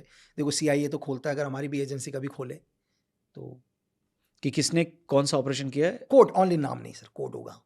किसी ऑपरेशन का दुनिया में कोई भी नाम डिस्क्लोज नहीं होगा सर। तो क्या होगा, क्या होगा आपने एक कोड होगा। कोड होगा, ऑपरेशन फिजी? नहीं, जैसे ऑपरेशन फिजी के अंदर कोड शेखावत, ठीक है, कोड मोहन नारायण, हाँ ठीक है। अब मोहन नारायण कौन थे, शेखावत कौन थे, ठीक है, संजीव सहगल कौन थे, हाँ। ये कोड है सर, अच्छा ये कोड है बस। ये तो कोड जैसे है। एक बेबी फिल्म आई थी उसका था बेबी। बेबी बेबी एक ऑपरेशन हो गया, हाँ। जैसे एग्जांपल ले ऑपरेशन फीजी। हाँ दुनिया को सभी पता है कि शायद आई थिंक 14 मई 1987 को रबुका ने गवर्नमेंट गिरा दी थी फीजी की। ठीक है। जब रबुका ने फॉरेन फीजी की गवर्नमेंट गिराई तो उस टाइम भी फीजी के अंदर 50% हिंदुस्तानी थे सर। तो ये सरकार गिरने के बाद क्या हुआ कि उस टाइम राजीव गांधी देश के प्राइम मिनिस्टर थे और एनडी तिवारी उस टाइम शायद देश के विदेश मंत्री थे। तो हज़ारों लोगों को गोलियां मार दी, इंडियंस को, क्योंकि रबुका इंडियन से नफरत करता था। तो 14 मई उस टाइम शायद RNW के चीफ उस टाइम शायद AK वर्मा सर थे। तो एक ऑपरेशन लॉन्च होता है, ऑपरेशन फीजी। ठीक है सर, ऑपरेशन फीजी था, लेकिन फीजी के अंदर 3 लोग आते हैं, शायद एक मोहन नारायण सर थे और संजीव सहगल थे सर, दूसरा कोड था, तीसरा अनुपम मलिक इस केस को लीड कर रहे थे। अब दुनिया में अनुपम मलिक कौन है, ये कोई अनुपम मलिक कोई एग्जिस्ट नहीं करता ये नाम, लेकिन कोई ना कोई नाम था, इसका कोड अनुपम मलिक था। ये इसने पूरे फीजी ऑपरेशन को सक्सेस किया, मतलब लीड किया। और मैं आपको बताऊं, आपको लगता होगा यार कि ऑपरेशन एक दिन, शायद आपको ये पता होगा कि ये 14 मई 1987 को सरकार गिरी थी, 4 या 5 दिन के बाद ऑपरेशन लॉन्च हुआ और 1999 में ऑपरेशन सक्सेस हुआ जब महेंद्र पाल चौधरी को फीजी का प्रधानमंत्री बना दिया था, इंडियन चौथे प्रधानमंत्री। एक ऑपरेशन को कितना टाइम लगता है आपको बताऊं। बीच में ऑपरेशन रबुका गवर्नमेंट को पता भी चल गया था, तो उस टाइम शायद इनका कमांड सेंटर सिडनी में था। तो ASIS ऑस्ट्रेलियन सीक्रेट सर्विस को इंफॉर्मेशन दी रबुका गवर्नमेंट ने कि आपकी धरती से एक ऑपरेशन चल रहा है फीजी के ऊपर। तो ASIS के एजेंट आए, मिलिट्री बैकग्राउंड था इनका, इन एजेंटों का मिलिट्री बैकग्राउंड था। इनको एक ही टारगेट था कि अनुपम मलिक, मोहन नारायण और संजीव सहगल, इनको एलिमिनेट करो सिडनी पर जाकर।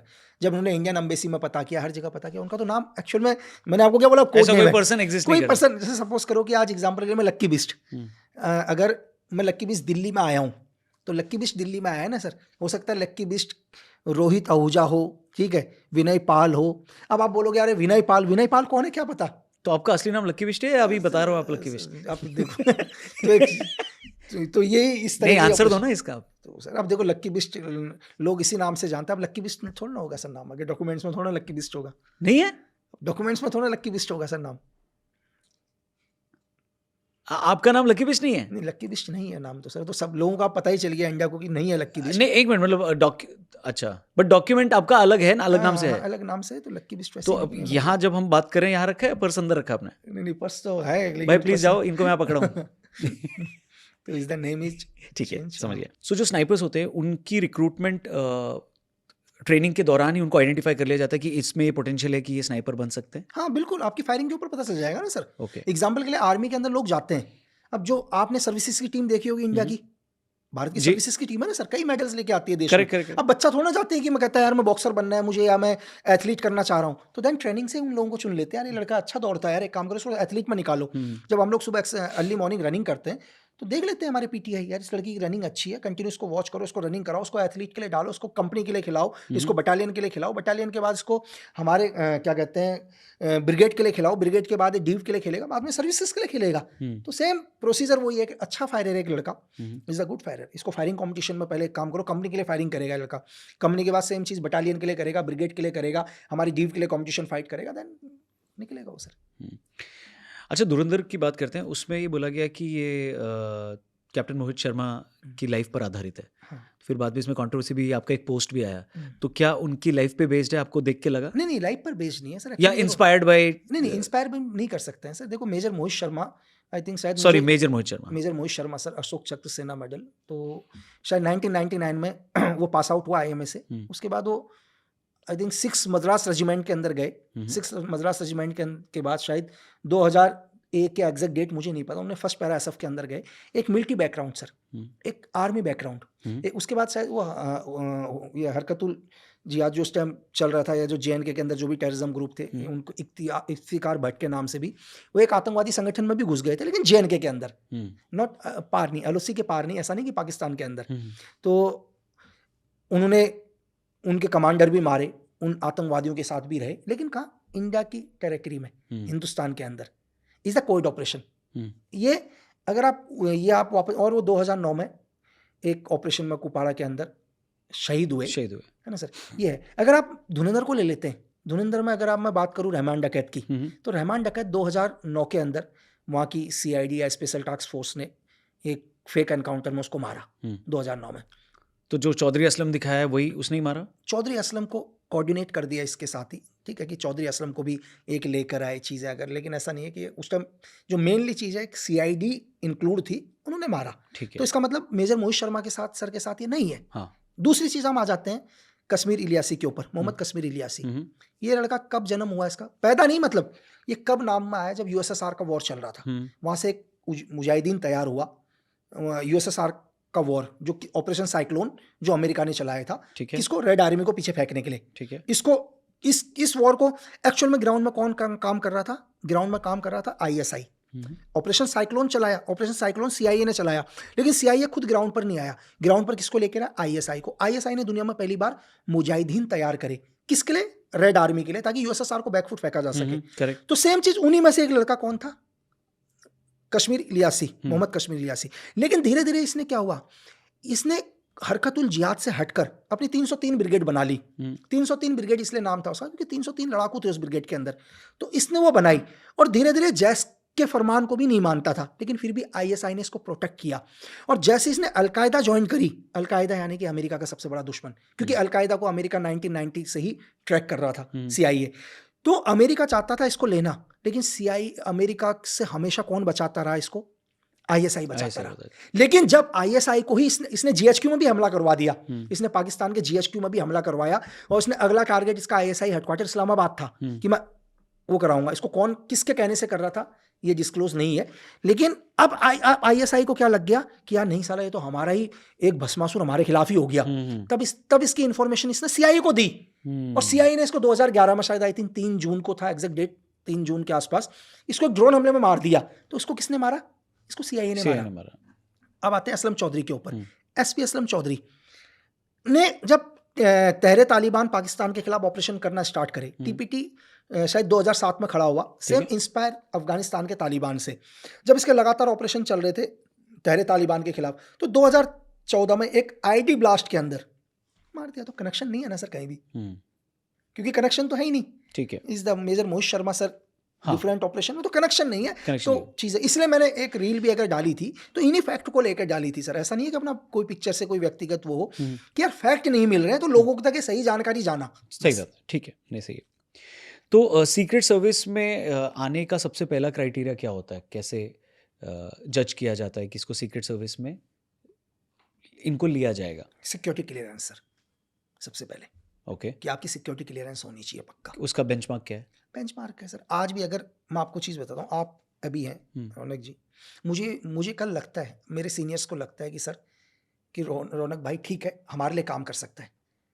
आप तो इसी देश के नागरिक हो ना सर। हाँ। अब आपकी सिक्योरिटी पहले क्लियरेंस पहले चेक जब तक नहीं होगी तब तक आपको, अब आपकी सिक्योरिटी को चेक किया जाएगा सर।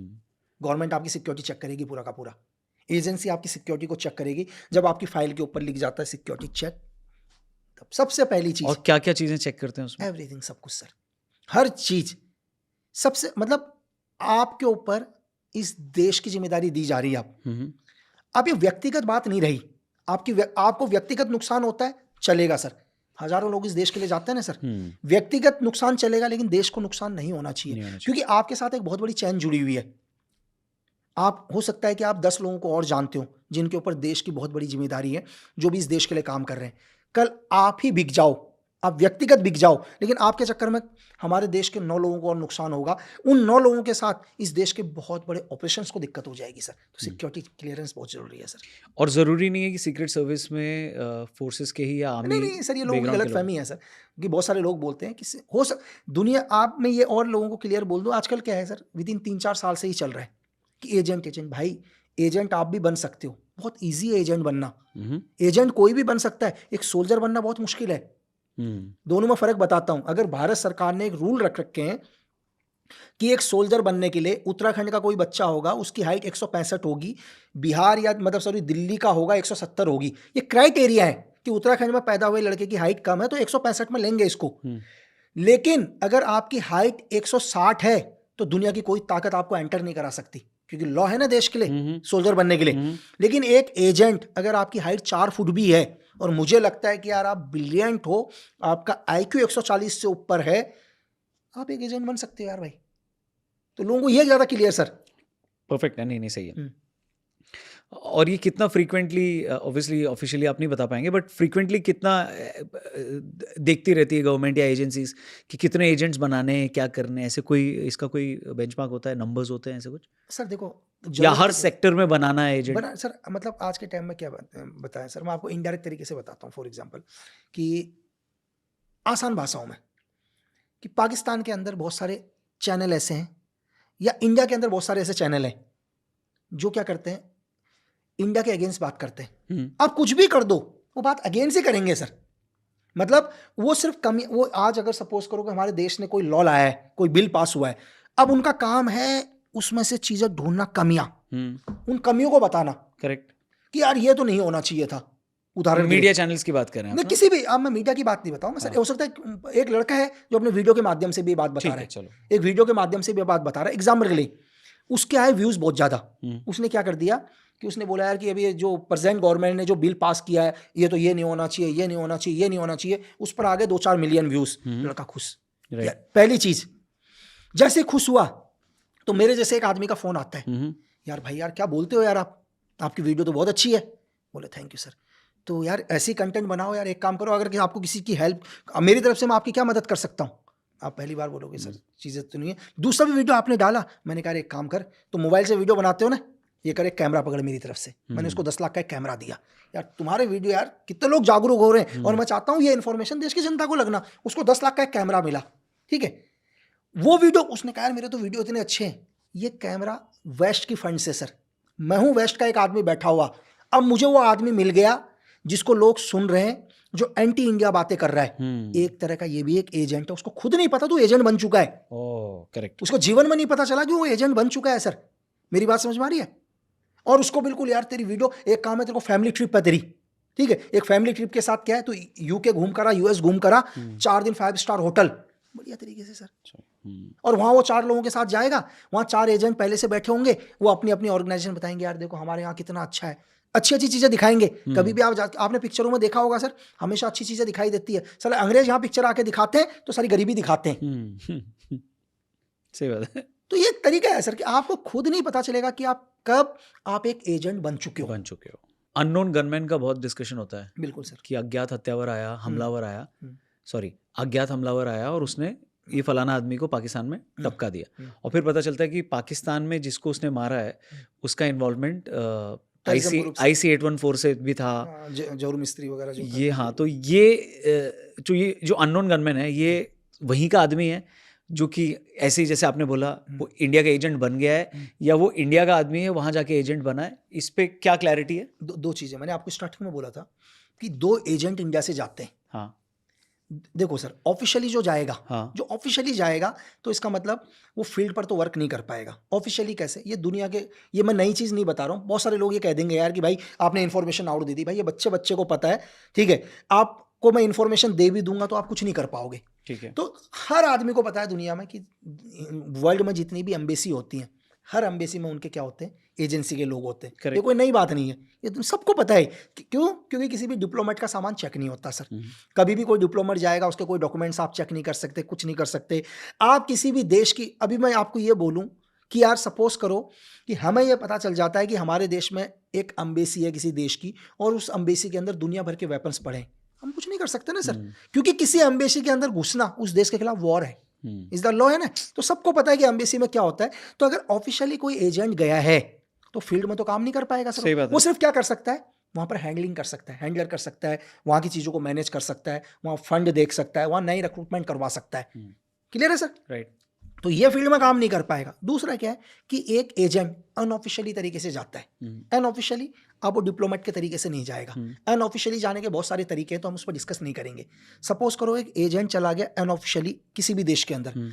अब अगर वो अनऑफिशियली जा रहा है, इसका मतलब डेफिनेटली उसका मिलिट्री बैकग्राउंड है सर। अच्छा सर, अब इन्फॉर्मेशन की तो वो कोई ऐसा लप्पू आदमी नहीं जा पाएगा इतना बड़ा, वो डेफिनेटली उसका मिलिट्री बैकग्राउंड है, क्योंकि वो आप ग्राउंड पर काम करने जा रहा है और वो हैंडल कर सकता है सिचुएशन को भी, खुद को भी। हाँ सर, जिस आदमी का दुनिया में मिलिट्री बैकग्राउंड है वो दुनिया में किसी भी चीज को हैंडल कर सकता है सर। मिलिट्री बैकग्राउंड दुनिया की सबसे पावरफुल बैकग्राउंड होता है सर, दुनिया का। तो अब जो ये अननोन गनमैन है, क्या ये किसी देश का मैं नाम नहीं लूंगा, क्या ये अपने दुश्मनों को मारने के लिए उस देश से गया हुआ है, या ऐसा भी होता है कई सिचुएशंस के अंदर कि जो हमारे ऑफिशियली तरीके से गए हुए हैं वो भी क्या करते हैं, ऐसे लोगों को एक अपना एजेंट बनाते हैं जो वहीं पर टारगेट को एलिमिनेट करे।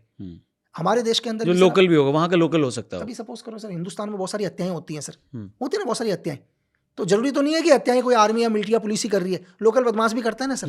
तो हो सकता है कि एजेंसीज क्या करती है, जो वहाँ के लोकल क्रिमिनल, लोकल गैंगस्टर हैं, इनको हायर करते हैं, काम देते हैं, अपना काम निकलवाते हैं। इन गैंगस्टरों को पता ही नहीं होता है मार किसको रहे। मेरी बात समझे, अगर मैं एक को ये बोलूं यार अभी कि एग्जाम्पल के लिए, या कोई भी आदमी आके इंडिया में आके बोलता है कि वो बता के लगातार किस टाइप के क्रिमिनल लोग हैं, बोला ये आदमी क्राइम करता है, पैसे ऐसे लेके मर्डर करता है, उसको बोला एक काम कर 10 लाख रुपए देता हूँ, फलाने आदमी की एक दुकान है उसको गिरा, उसको लगेगा मैं दुकानदार को गिरा रहा हूँ, क्या लगेगा, दुकानदार को गिरा रहा हूँ, और बाद में पता चलता है उस दुकानदार के आड़ में एक ISI एजेंट है। अब आप अनऑफिशियली किसी विदेशी धरती पर गए हो किसी ऑपरेशन को करने, आपका कोई बैकग्राउंड कुछ भी नहीं है, लेकिन जब आप वहां पर ऑपरेशन कर रहे हो तो आपकी आइडेंटिटी रिवील हो जाती है, कवर ब्रेक हो जाता है और आप पकड़े जाते हो, या चांसेस है कि अब आप पकड़े जाओगे। तो उस केस में एक स्नाइपर को या एक एजेंट को क्या ब्रीफ होता है, क्योंकि उसको अगर टॉर्चर करेंगे तो हो सकता है वो रिवील कर दे।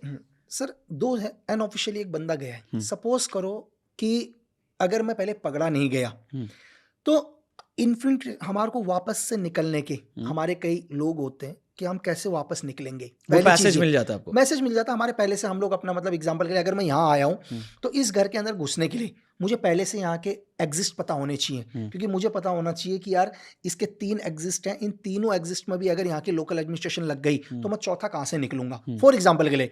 तो अगर मैं निकल पाया, पहली चीज ये, अगर मैं नहीं निकला तो उस देश की गवर्नमेंट भी क्या करती है, 99% केसेस में तो बताती नहीं हमने पकड़ लिया, 99% केसेस में नहीं बताती कि हमने पकड़ लिया।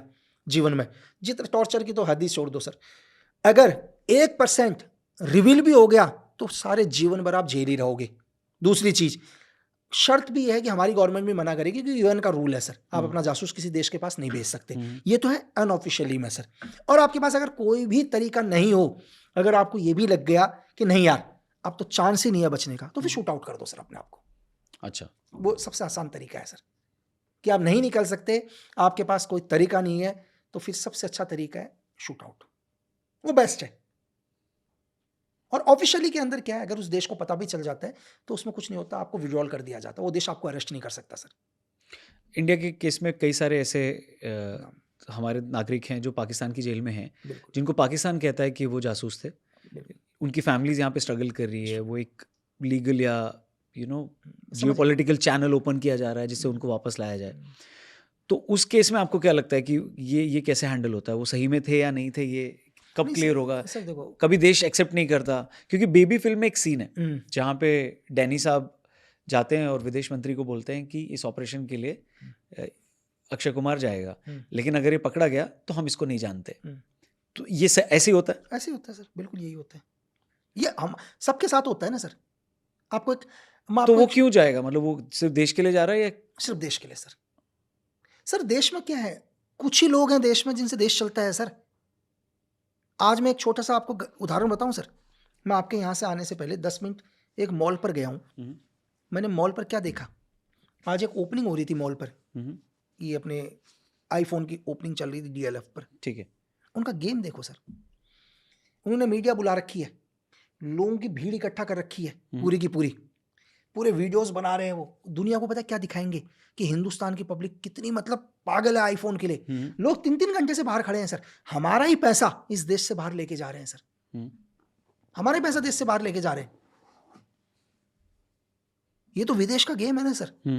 तो बहुत कम लोग हैं देश के ऊपर, ये मैं क्यों बता रहा हूं कि बहुत कम लोग हैं देश में जो आज भी महीने के अंदर 1000 करोड़ कमा सकते हैं सर, लेकिन फिर भी एक 1 BHK के अंदर रह रहे हैं सर। आज भी आप उनके पास जाकर देखो, कोई गाड़ी नहीं मिलेगी आपको, तो उन्हीं से ये देश चलता है ना सर। So, वो कोई डील क्रैक नहीं करता विदेश मंत्रालय से? मतलब मैं उस बेबी फिल्म के कॉन्टेक्स्ट में पूछ रहा हूँ कि अपने बॉस से कि भाई मेरे जाने के बाद फैमिली को आप ये करना होगा। सर देश ऐसा नहीं है सर, ख्याल रखता है, ऐसे ख्याल रखता है, पूरा ख्याल रखता है सर, बिल्कुल। उनकी फैमिली को क्या जवाब देता होगा देश कि आपके पिताजी या आपके पति एजेंट थे और वो अब चल बसे? उनको क्लियर आंसर मिलता है कि क्या हुआ, कैसे सर वो गए, सर देखो या उनको उनकी फैमिली को नहीं बताया नहीं जाता? नहीं नहीं देखो, मैं आपको चीज़ बताता हूँ सर, एक उदाहरण बताता हूँ सर हाँ। आपको। हम उस देश में पैदा हुए हैं सर, जिस देश में 23 साल की उम्र में शहीद भगत सिंह ने फांसी पर चढ़ गए। उनको पहले पता था ना सर कि मैं जिस आज़ादी के लिए लड़ रहा हूँ वो मैं आज़ादी कभी नहीं देख पाऊंगा। ये तो क्लियर था उनको। ऐसा तो नहीं है कि उनको नहीं पता था, उनको भी पता था कि मैं फांसी में चढ़ जाऊंगा और मैं जिसके लिए फाइट कर रहा हूँ मैं उसको कभी नहीं देख पाऊंगा। इससे बड़ा उदाहरण आप देख ही नहीं सकते सर। आज भी हमारे देश के हजारों एजेंट, हजारों सोल्जर्स बॉर्डरों में शहीद होते हैं। क्यों सर? ताकि हमारे आने वाली हिस्ट्री या आने वाले बच्चे जो हमारे फ्यूचर आएगा वो सेफ रहें सर। तो ऐसे लोग हैं, मतलब इतने सर कमिटेड तभी लोग हम, हैं। अरे सर तभी हम सेफ है, तभी हम इतने आराम से यहाँ बैठे हुए हैं। अच्छा मुझे एक चीज़ बताओ सर, अभी हम यहाँ बैठ के पॉडकास्ट कर रहे हैं, आपको इतनी देर में डर लगा? नहीं। क्यों नहीं लगा पता है सर? क्योंकि हमारे एजेंट दुनिया के हर उस जगह पर है जहाँ से इस देश को खतरा है, तभी हमारे को डर नहीं लगा सर। अगर वो लोग हट जाएं तो आपको हर पल डर लगेगा सर। आप कभी जंगल में जाते हो, रियल जंगल में आप कभी जाकर देखना सर, अजमा के देखना ये चीज़। मैं पार्क में नहीं बोल रहा हूँ कि घूमने के लिए आप रियल जंगल में चले जाओगे ना सर, आपको नींद नहीं आएगी रात के टाइम में डर के मारे। सही बात कि है। कौन सा जानवर आ जाए, कौन सा आ जाए। क्यों? आपको जानवर से डर लग रहा है ना सर। तो ये आतंकवाद, ये आतंकवादी उस जानवर से भी खतरनाक है सर।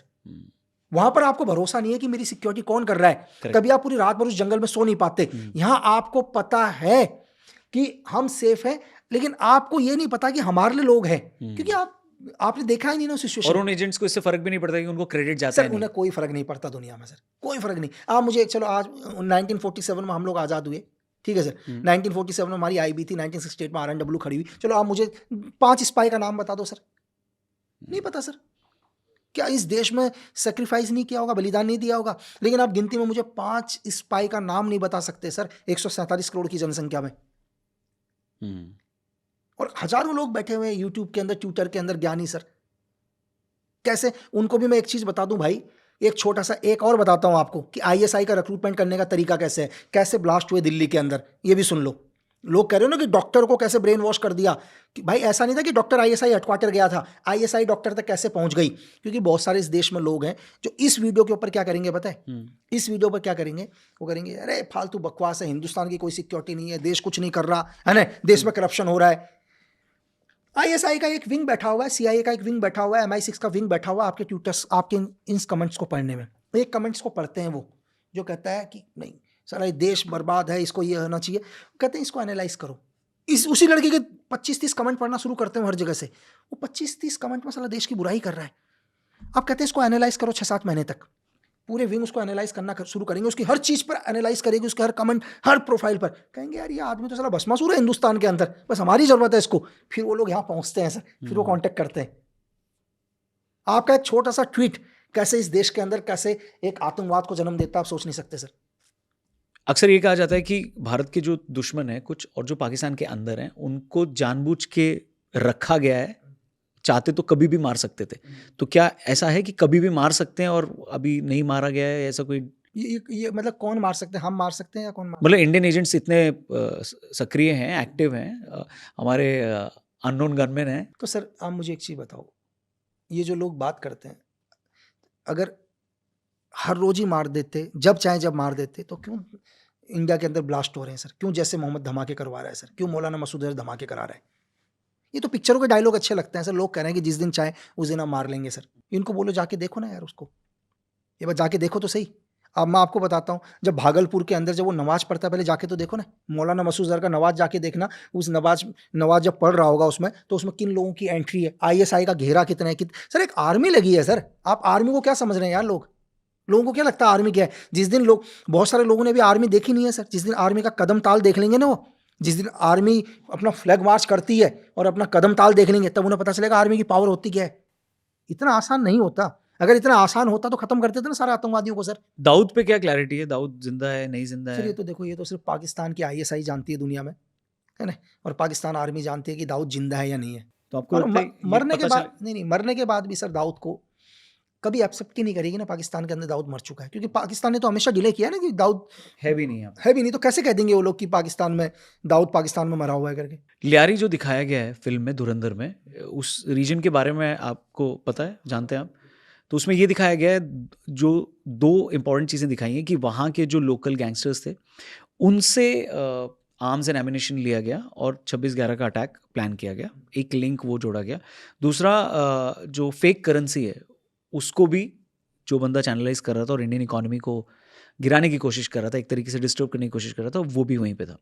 तो लियारी के बारे में क्या स्टडी है आपकी, क्या सर रीडिंग है? देखो, लहरी नहीं है, पूरे पाकिस्तान को भी ले सकते हैं। पिक्चर में एक लहरी दिखाया है, आप पूरा पाकिस्तान का मुद्दा देख के हो, आप वहाँ से बलोच को देखो सर, जहाँ से बलोच लिबरेशन आर्मी लगातार हमले कर रही है, तो लहरी एक उन्होंने पिक्चर के अंदर दिखा दिया सर। आप देखो कि फेक करेंसी बिल्कुल सही है। अगर आपने लाल मोहम्मद देखा हो, एक लाल मोहम्मद जो बहुत बड़ा नेटवर्क था ISI का, उसका नेपाल के अंदर कुछ कहते हैं कि लोग कहते हैं RNW ने मरवाया, दिलशाद बेग मिर्जा जिसको 1999 में लोग कहते हैं RNW ने मरवाया।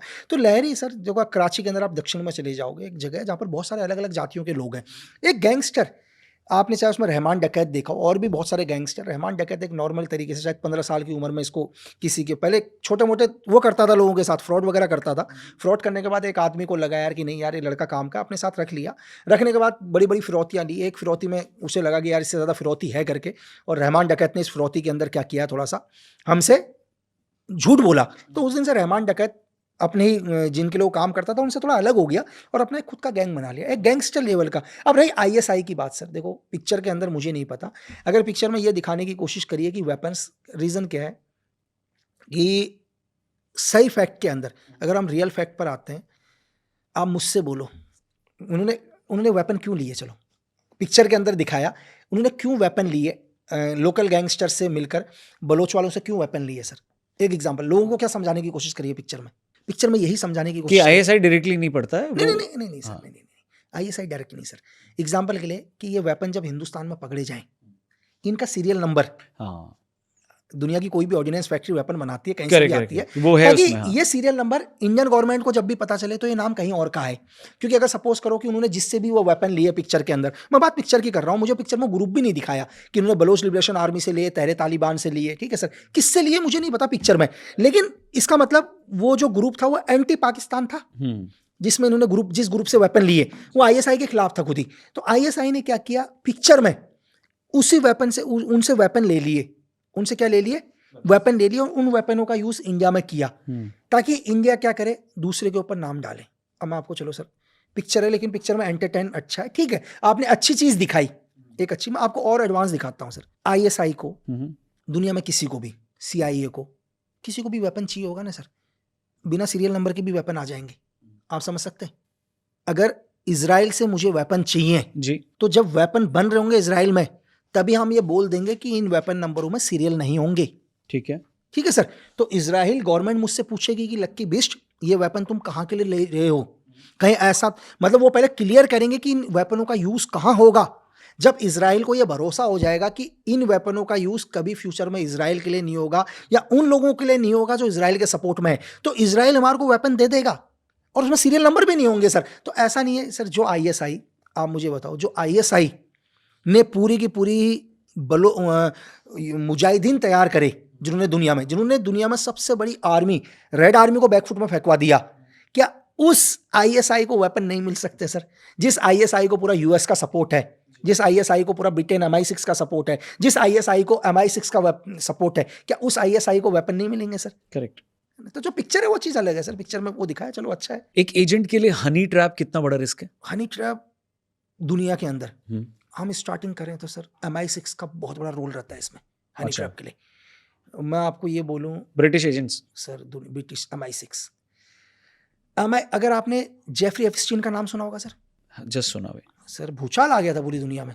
आप जेफरी एफस्टीन का नाम, भूचाल, आपको पता है जेफरी एफस्टीन का अपना एक आइलैंड था, अच्छा, उस आइलैंड में चाइल्ड ट्रैफिकिंग होती थी, और आपको शौक लगेगा कि उस आइलैंड में बिल क्लिंटन को भी देखा गया है। Bill Clinton? बिल्कुल, बिल क्लिंटन, आप न्यू उठा के देखो ना सर, दुनिया की रॉयल फैमिली के प्रिंस एंड्रयू को देखा गया है सर। उससे भी बड़ी चीज, ट्रम्प को भी देखा गया है, और ट्रम्प ने मना कर दिया कि 2007 से मैंने रिलेशन तोड़ दिए थे, किसके साथ, जेफरी एफस्टीन के साथ। आपको पता है जेफरी एफस्टीन फाइल के बारे में, कि जेफरी एफस्टीन फाइल अभी दोबारा खुली थी सर, ट्रम्प के ऊपर दबाव डाला गया कि जेफरी एप्स्टीन फाइल को क्लोज कर दिया जाए। आपको शॉकिंग लगेगा, शायद आई थिंक 2021 में या 19 में, मुझे एग्जैक्ट डेट 19 है या 21 है, मुझे ध्यान नहीं आ रहा। जेफरी एप्स्टीन की तो गर्लफ्रेंड अभी जेल में ही है, अभी 20 साल की सजा हुई है उसको। तो जेफरी एप्स्टीन को जब अरेस्ट किया गया, तो मुझे एग्जैक्ट डेट नहीं आ पा रहा, महज 1 महीने 10 दिन के बाद दुनिया का इतना पावरफुल आदमी ने जेल में आत्महत्या कर ली। लेकिन उस आत्महत्या में बहुत सारे इत्तेफाक थे सर। ये कौन था, इसके बारे में कि नाम? जेफरी एप्स्टीन क्या था सर? ये 2 देशों का एजेंट था। ओके ये MI6 का भी एजेंट था और ये मोसाद का भी एजेंट था, ओके। है ना। एजेंट का मतलब पता है क्या है सर? एजेंट का मतलब होता है दुनिया की हर इंफॉर्मेशन को कलेक्ट करना। ये एजेंट का पहला काम होता है इंफॉर्मेशन को लेके आना।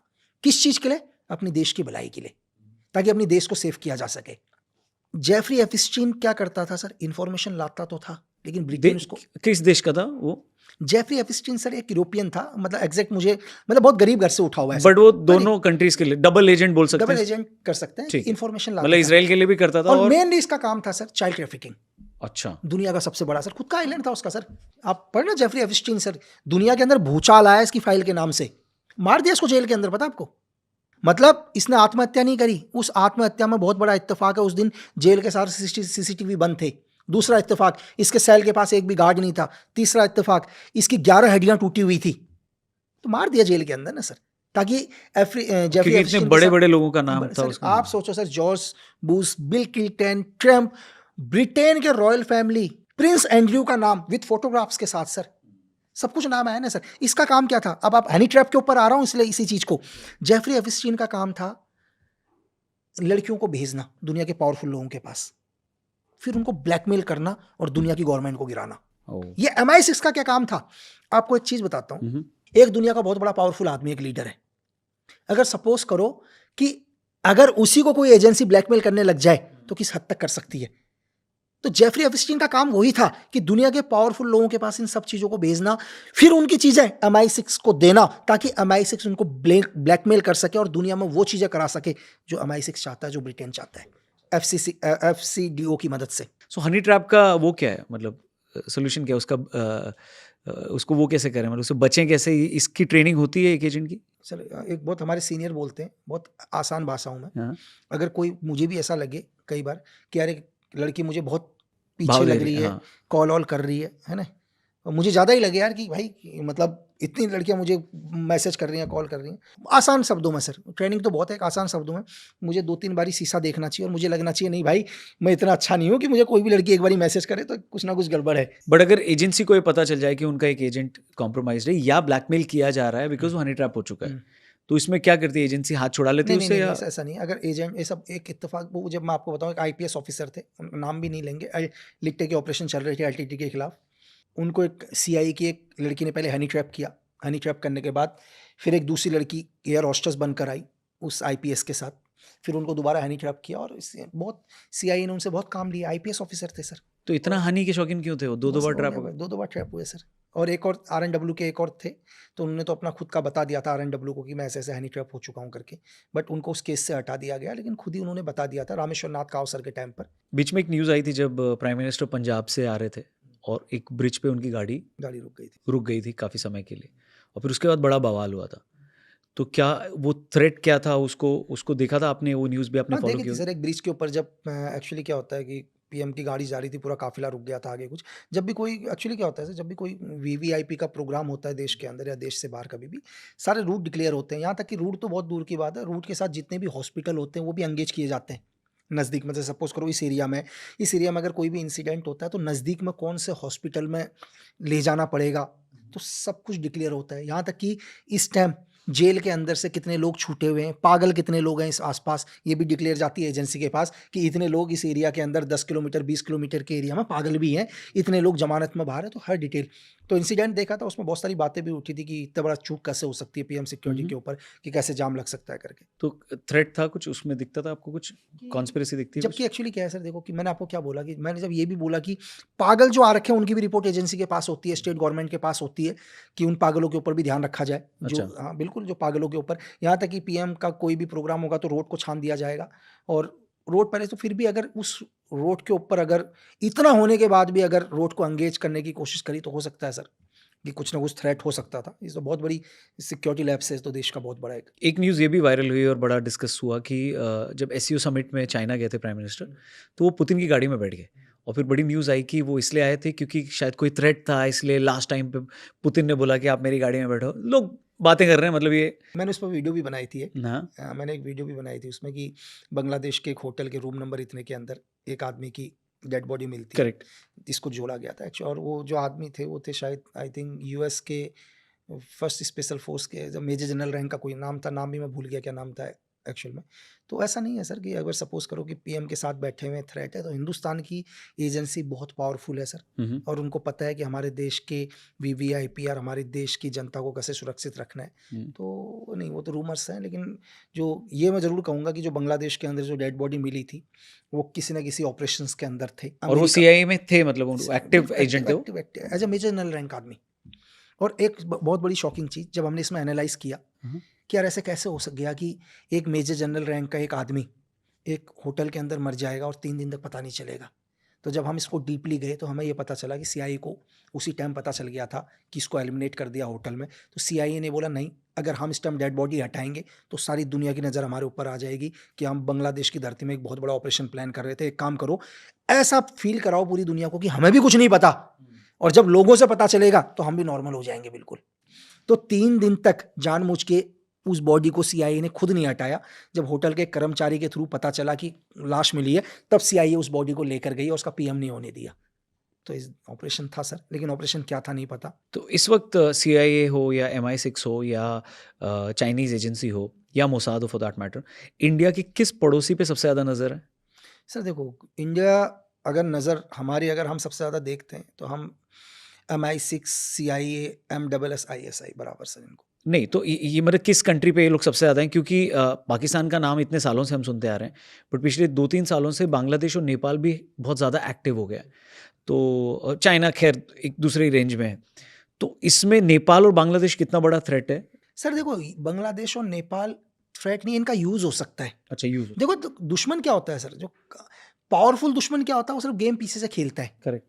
देखो, हम मेरे सीनियर की एक बहुत अच्छी बात थी, जब हमने एक बार अपने सीनियर से पूछा, उन्होंने बोला कि जब यार ऑपरेशन फिजी चल रहा था ना, तो हमने एक काम किया, बोला हमने पैसे लोगों के मुंह में भरे, लेकिन पैसे हमने ऊपर जो उनके फिजी आर्मी के जो बड़े बड़े जनरल थे उनके मुंह में नहीं भरे। बोला हमने सारे सोल्जरों के मुंह में भर दिए, क्योंकि गोली चलाने का ऑर्डर इन्हीं को आता था ऊपर से।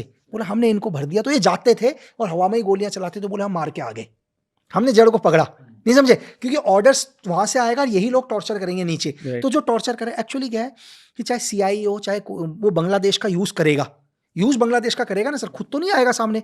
या नेपाल के रूट से हमारे देश के अंदर क्या करेगा, टेररिज्म को भेजने की कोशिश करेगा। जैसे आपने बहुत बारी पढ़ा होगा कि ISI के कुछ लोग नेपाल में पकड़े गए या MSS के कुछ एक एजेंट पकड़े गए।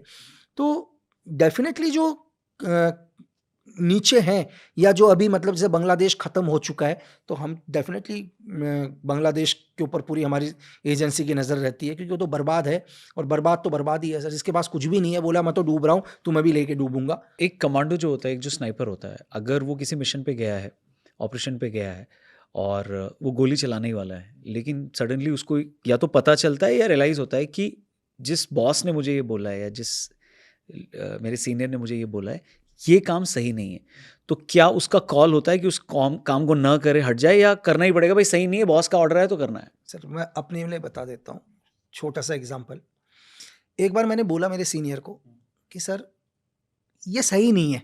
अच्छा, है ना, एक लाइन है, मेरे सीनियर ने बोला, मेरे को ऊपर से नीचे तक देखा और बोला देख, दिमाग लगाने वाले आदमी वो दिल्ली में बैठे हुए, तेरा काम है करना। वो मेरा आखिरी दिन था सर। बस बोला जो माइंड लगाएंगे, जो दिमाग का इस्तेमाल करेंगे, वो दिल्ली में बैठे हुए। वो आखिरी दिन था आपका दिमाग लगाने का? दिमाग लगाने का। अच्छा बस फिर उसके बाद ऑर्डर्स को फॉलो करना। तो आप गए ऑपरेशन पे और ऑपरेशन कर रहे ऑर्डर्स फॉलो करना सर। आपके पास और कोई ऑप्शन नहीं है सर? डिपेंड करता है, या आप क्विट कर सकते हो कि मैं नहीं करूँगा, किसी और से करा लो, ये अरे नहीं, अरे सर कैसी बात कर दी आपने सर। सर अच्छा मैं आपसे बोल रहा हूँ, सिविल और फौज क्यों अलग है सर? एक क्वेश्चन कि अगर दिमाग में लोगों के क्वेश्चन होना चाहिए, हर दुनिया के हर व्यक्ति के, कि अगर मैं लोगों से पूछूं सिर्फ एक बारी में आंसर दे दो एक ही सवाल में कि फौज और सिविल दोनों में एक अंतर क्या है सबसे बड़ा, आप बताओ सर, क्या अंतर हो सकता है सबसे बड़ा? आप ही बताइए। बहुत सारे लोगों का क्वेश्चन आएगा वेपन, यार वेपन तो आप भी चला के आ जाओ ना, आजकल अमेरिका रशिया सब जगह वेपन की ट्रेनिंग देते हैं, सब कुछ होगा। सिर्फ एक ही चीज़ दोनों को अलग करती है, वो करती है डिसिप्लिन सर। सबसे बड़ा जो फ़र्क है फौज और सिविल का, वो है डिसिप्लिन का फ़र्क सर। एग्जाम्पल के लिए आज एक घर में एक बाप के 4 बेटे हैं, वो 4 को कंट्रोल नहीं कर पाता सर, चारों बच्चे अलग रह रहे हैं। लेकिन फौज के अंदर एक कमांडर के सामने अगर 10 लाख लोग खड़े होंगे ना सर, अगर उसने 10 लाख को बोल दिया सावधान, तो 10 के 10 लाख सावधान होंगे सर।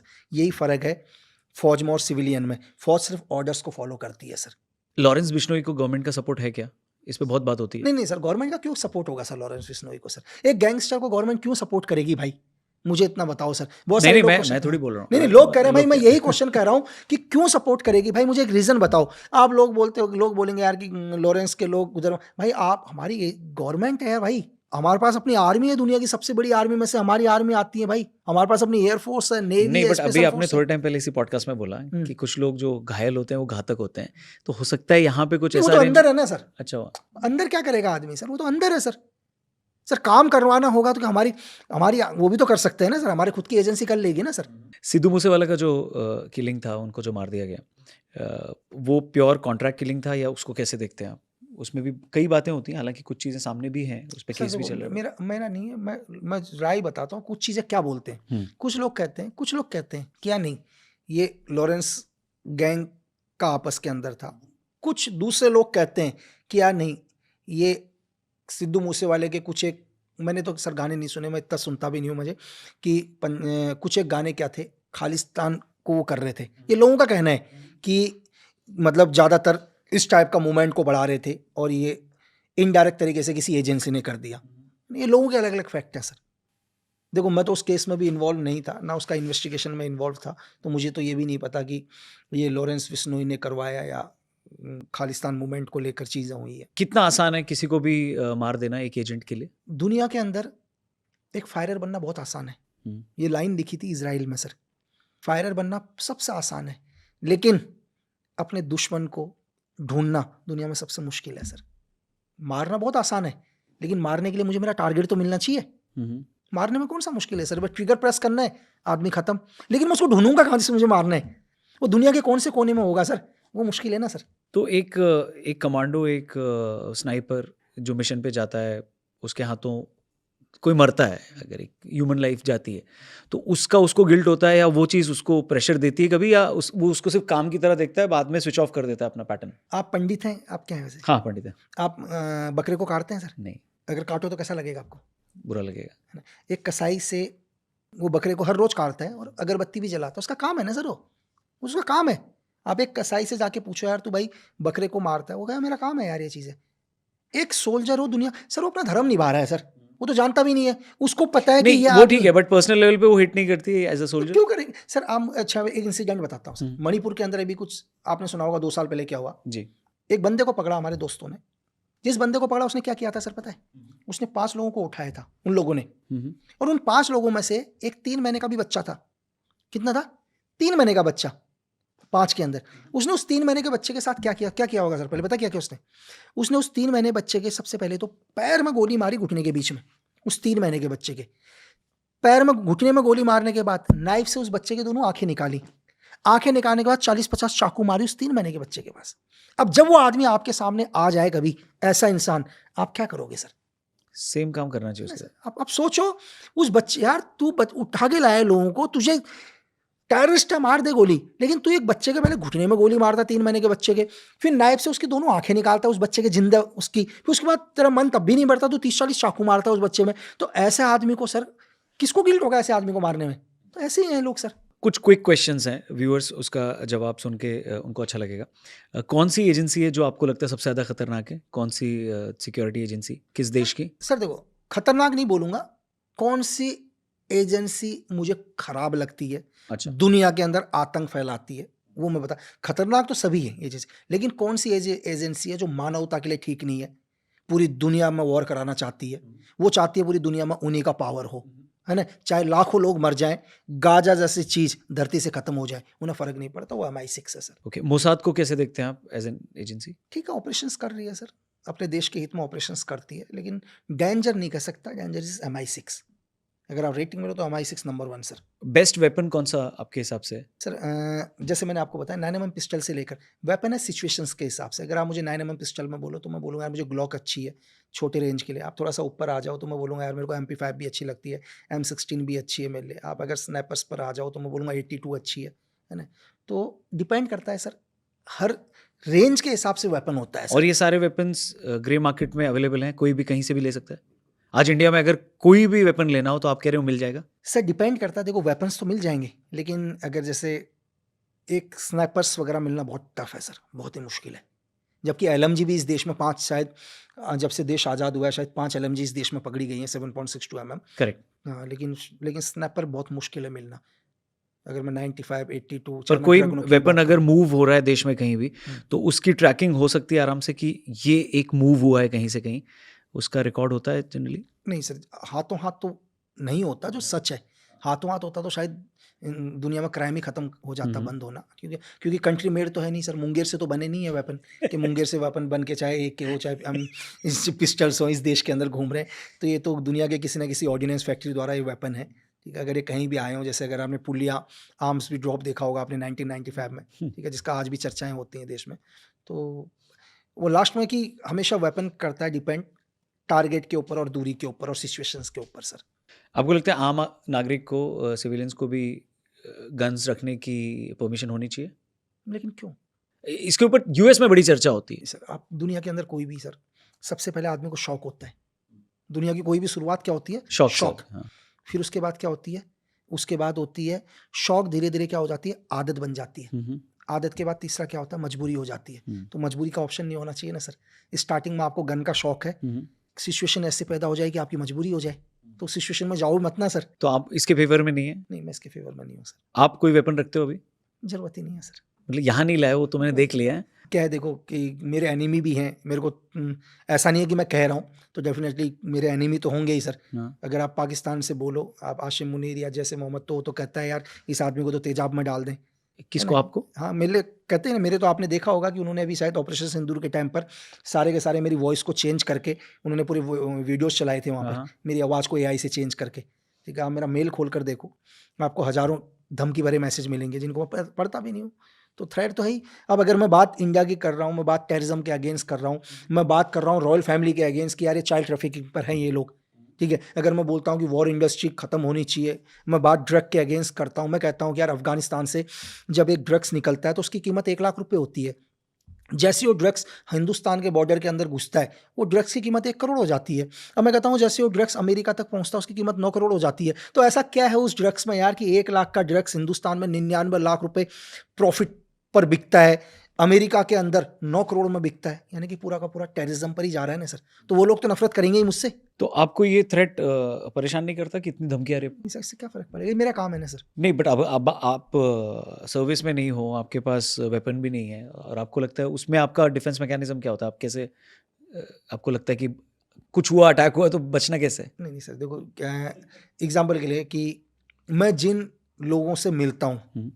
मेरे सामने कैसे लोग हैं, अगर मुझे लगता है कि ये लोग वेपन के भाषा ही समझते हैं, हुँ। तो मैं डेफ़िनेटली वेपन के साथ ही मिलूँगा सर, चाहे मैं दुनिया में कहीं भी रहूँ। तो यहाँ आने से पहले आपने देखा था कौन है, क्या है, कैसा है, मतलब? बिल्कुल सर, हमारी हमारी दुनिया में एक कहावत है कि मैं तब तक ही ज़िंदा रहूँगा और तब तक रहूँगा, मुझे उस हर व्यक्ति के बारे में पता होना चाहिए, हुँ। जिससे मैं मिल रहा हूँ, जिससे मैं भविष्य में मिलने वाला हूँ या जो मेरे आस-पास है।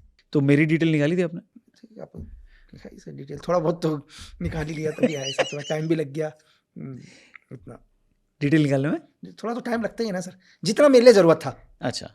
जितना मेरे लिए ज़रूरत है तो सर। ऐसा कोई इन्फॉर्मेशन आपके पास मेरे रिलेटेड है जो मुझे नहीं पता है और मुझे पता होनी चाहिए? नहीं, बाकी ऐसा नहीं सर, मैं तो आपके सारे वीडियोज़ वो वाले जो बुआ वाले भी हैं, वो भी देखना स्टार्ट किया पूरा-पूरा कि किस चीज़ को जाते हैं, रेडियो मिर्ची से लेकर सब, शायद एक्टर्स के साथ भी जो लिए एवरी जी, जी। पूरा वॉच किया। अच्छा, ठीक है। बिल्कुल। जो जो यंगस्टर्स आपको देख रहे हैं और ये आपसे पूछते भी होंगे आपके सोशल मीडिया के माध्यम से भी कि अगर मुझे फोर्सेस में, स्पेशल फोर्सेस में जाना है, स्नाइपर बनना है या देश की सेवा करनी है, एक कमांडो बनना है, तो आपकी पहली राय क्या होती है? उसका सबसे फंडामेंटल रिक्वायरमेंट क्या है? अगर आप ऐसा ओरिएंटेशन है, आप ऐसा सोचते हो तो? सर जो भी देखो बहुत सारे मैसेज आते हैं, मेरे लिए उनके एक ही शब्द है कि आप सच में अगर देश की सेवा करना चाहते हो, तो व्यक्तिगत छोड़ दो उस दिन के बाद, फिर देश की बात। फिर ये मत बोलो मेरे साथ ऐसा हो गया हम्म, कि यार मेरे साथ, आपके साथ हुआ ना, व्यक्तिगत है। फिर मैं बात देश की कर रहा हूँ, आप कहते हो मुझे देश की सेवा करनी है तो फिर देश पर आओ। फिर अगर आप सच में देश की सेवा करना चाह रहे हो तो मुश्किलात तो आएंगी सर। वो व्यक्तिगत के साथ है ना सर, कि एग्जाम्पल के लिए चलो मेरी लाइफ के अंदर भी एक इंसिडेंट कि यार मैं भी बोलता हूँ कि मैं 4 साल 6x6 के कमरे में रहा, व्यक्तिगत रहा हूँ ना सर, इसे देश को तो फर्क नहीं पड़ा, मेरे को व्यक्तिगत फर्क पड़ा है ना, तो व्यक्तिगत फर्क पड़ जाना चाहिए। अगर आप सच में देश की सेवा करना चाहते हो तो अपने दिमाग में एक ही चीज डालो कि अगर आज से मैं देश की सेवा कर रहा हूं तो व्यक्तिगत भूल जाना यार, आपका हर हित देश के लिए होना चाहिए। फिर कोई आपका ऐसा एजेंट फ्रेंड जो ये इस चीज़ से फ्रस्ट्रेट हुआ हो कि देश ने मुझे कुछ नहीं दिया, मैंने कितनी बड़ी चीज़ देश के लिए की, उसको पता भी नहीं है, मुझे क्रेडिट भी नहीं है, और जब वो फ्रस्ट्रेट होता है तो ऑब्वियसली वो शेयर भी नहीं कर सकता। तो कभी आपसे कोई, ऑब्वियसली आप नाम नहीं बताएंगे, बट ऐसा कभी कोई सिचुएशन आई? नहीं सर, देखो अगर सिचुएशन आएगी तो कभी रहेगा ही नहीं फिर एजेंट। जिस दिन किसी के भी दिमाग में ये हो गया एक हल्का सा, मैंने कहा जिस दिन वो अपने पर्सनल हित में आ गया तो फिर वो रहा ही नहीं ना सर। बट पॉसिबल तो है, ये हो सकता है, ह्यूमन नेचर है। सर गुस्सा आना एक अलग चीज़ है, हाँ, गुस्सा आना अलग चीज़ है। हम अपने परिवार से गुस्सा हो जाते हैं, हर आदमी होता है गुस्सा, अपने घर वालों से, पिताजी से भी गुस्सा हो जाता है, मदर से भी। इसका ये मतलब नहीं है कि उनका बुरा चाहेगा। मेरी बात सुनो, अगर आपके पिताजी ने आपको डांट दिया आज, यार ये चीज़ चाहे आपकी गलती ना भी हो, तो क्या आप जाके पूरी दुनिया को ढिंडोरा पीटोगे सर? थोड़ी देर के लिए गुस्सा है ना, घर का गुस्सा घर में खत्म हो जाए। अगर आप ढिंडोरा पीट रहे हो तो आप अपने परिवार को विनाश में धकेल रहे हो सर। फिर अभी उस केस को अगर कंट्री के लेवल पे देखें, आप अगर ये कि अगर आपको अपने आपको देश से देश गुस्सा में हो, प्रॉब्लम है, हाँ, आपको देश में प्रॉब्लम है, कोई बात, आप उसको पूरी दुनिया में जागरूक कर रहे हो, तो आपसे बड़ा आतंकवादी तो मैं कह रहा हूँ मौलाना मसूद अजहर भी नहीं है सर, क्योंकि वो तो वहां बैठकर काम कर रहा है। ये बहुत कंट्रोवर्शियल बोल रहे हैं आप। सर कैसी बात कर रहे हो सर? मैं कह रहा हूं कि मौलाना मसूद अजहर भी आपसे बड़ा आतंकवादी नहीं है जो अपने देश के हित में बात नहीं। आप तो यहीं रह रहे हो यार, यहीं का खा रहे हो यार, आप इसी देश में रह रहे हो, यहीं का खा रहे हो, इसी देश ने आपको सम्मान दिया, सब कुछ दिया, आप इसके अगेंस्ट कैसे जा सकते हो सर? नहीं, उसमें आपकी नाराजगी है ना सर, आपकी नाराजगी है। नहीं, उनकी नाराजगी देश से है ना सर, सिस्टम से है, जो देश चला रहा है उससे। लेकिन आप, अच्छा आप सिस्टम से नाराजगी है, क्या विदेशी ताकत आपकी हेल्प करेंगी सर? वो हेल्प करेंगे? आप उनसे मदद मांगते हो, उन तक कहते हो कि वहां ऐसा है, तो वहीं रह लो ना जाकर यार। आपको अमेरिका पसंद है ना सर, आप अमेरिका में रहो ना सर। आपको ब्रिटेन पसंद है, आप ब्रिटेन में रहो, आप रह भी यहीं रहे हो और तारीफें भी उनकी कर रहे हो सर। तो कोई बाहर से कर रहा है और वहीं रह रहा है तो फिर ठीक है, आपको चलेगा सर देखो, बट इंडियन मूल का है तो चलेगा आपको सर। जो बाहर से रह रहा है फिर तो हमारा मतलब ही नहीं है ना उससे। नहीं, बट वो इन्फ्लुएंस करता है ना यहाँ पे लोगों को। सर आपने अभी थोड़ी देर पहले क्या बोला सर, कि दुनिया में अननोन गनमैन घूम रहे हैं ना सर। अरे बाप रे सर कैसी बात कर रहे हो सर? अरे बाप रे, थैंक यू वेरी मच। मुझे ऐसा लग रहा है बहुत कम टाइम में हमने बहुत सारी चीज़ें करने की कोशिश की, और इससे अभी मेरे को लगता है बहुत सारे सवाल आएंगे, जो व्यूअर्स देख रहे हैं वो बहुत सारे सवाल पूछेंगे, तो आपको वापस आना पड़ेगा। अरे बिल्कुल सर, और आपने जैसे बोला जो कंट्रोवर्सी जो है, अरे सर मैं उनको ये बोलता हूँ कि भाई देखो, जिसको प्रॉब्लम है ये फालतू का ये यूट्यूब पर्सनली आके मिल लेना यार कभी भी, है ना सर? बिल्कुल, जहाँ मतलब पर्सनली मिलो वो बढ़िया है। मतलब मुझे एक चीज़ बताओ ना साहब, हाँ, एक उदाहरण के लिए, मुझे आपसे गुस्सा है, हाँ, मैं आपसे गुस्सा हूँ ना, मैं आपको 4 गाली दे के करूँगा क्या? उससे होगा क्या यार? मुझे आपसे दिक्कत है, कभी अकेले में मिलेंगे ना सर, सारी गिलवा से दूर कर लेंगे उस टाइम। तो आपको ऐसे कोई अकेले में मिलता है तो? अरे सर कैसी बात करिए, अकेले में जो मिले आज, अब चलो सर क्या करें, कभी और बात करेंगे इसमें। On that note, thank you very much, आप यहाँ पर आए उसके लिए बहुत बहुत धन्यवाद। प्लीज़ आप इस पॉडकास्ट को और भी लोगों से ज़रूर शेयर करिएगा, क्वेश्चंस होंगे तो कमेंट सेक्शन में लिखिएगा। लकी पेश भाई, थैंक यू भाई, नमस्कार, थैंक यू, जय हिंद। जय हिंद सर।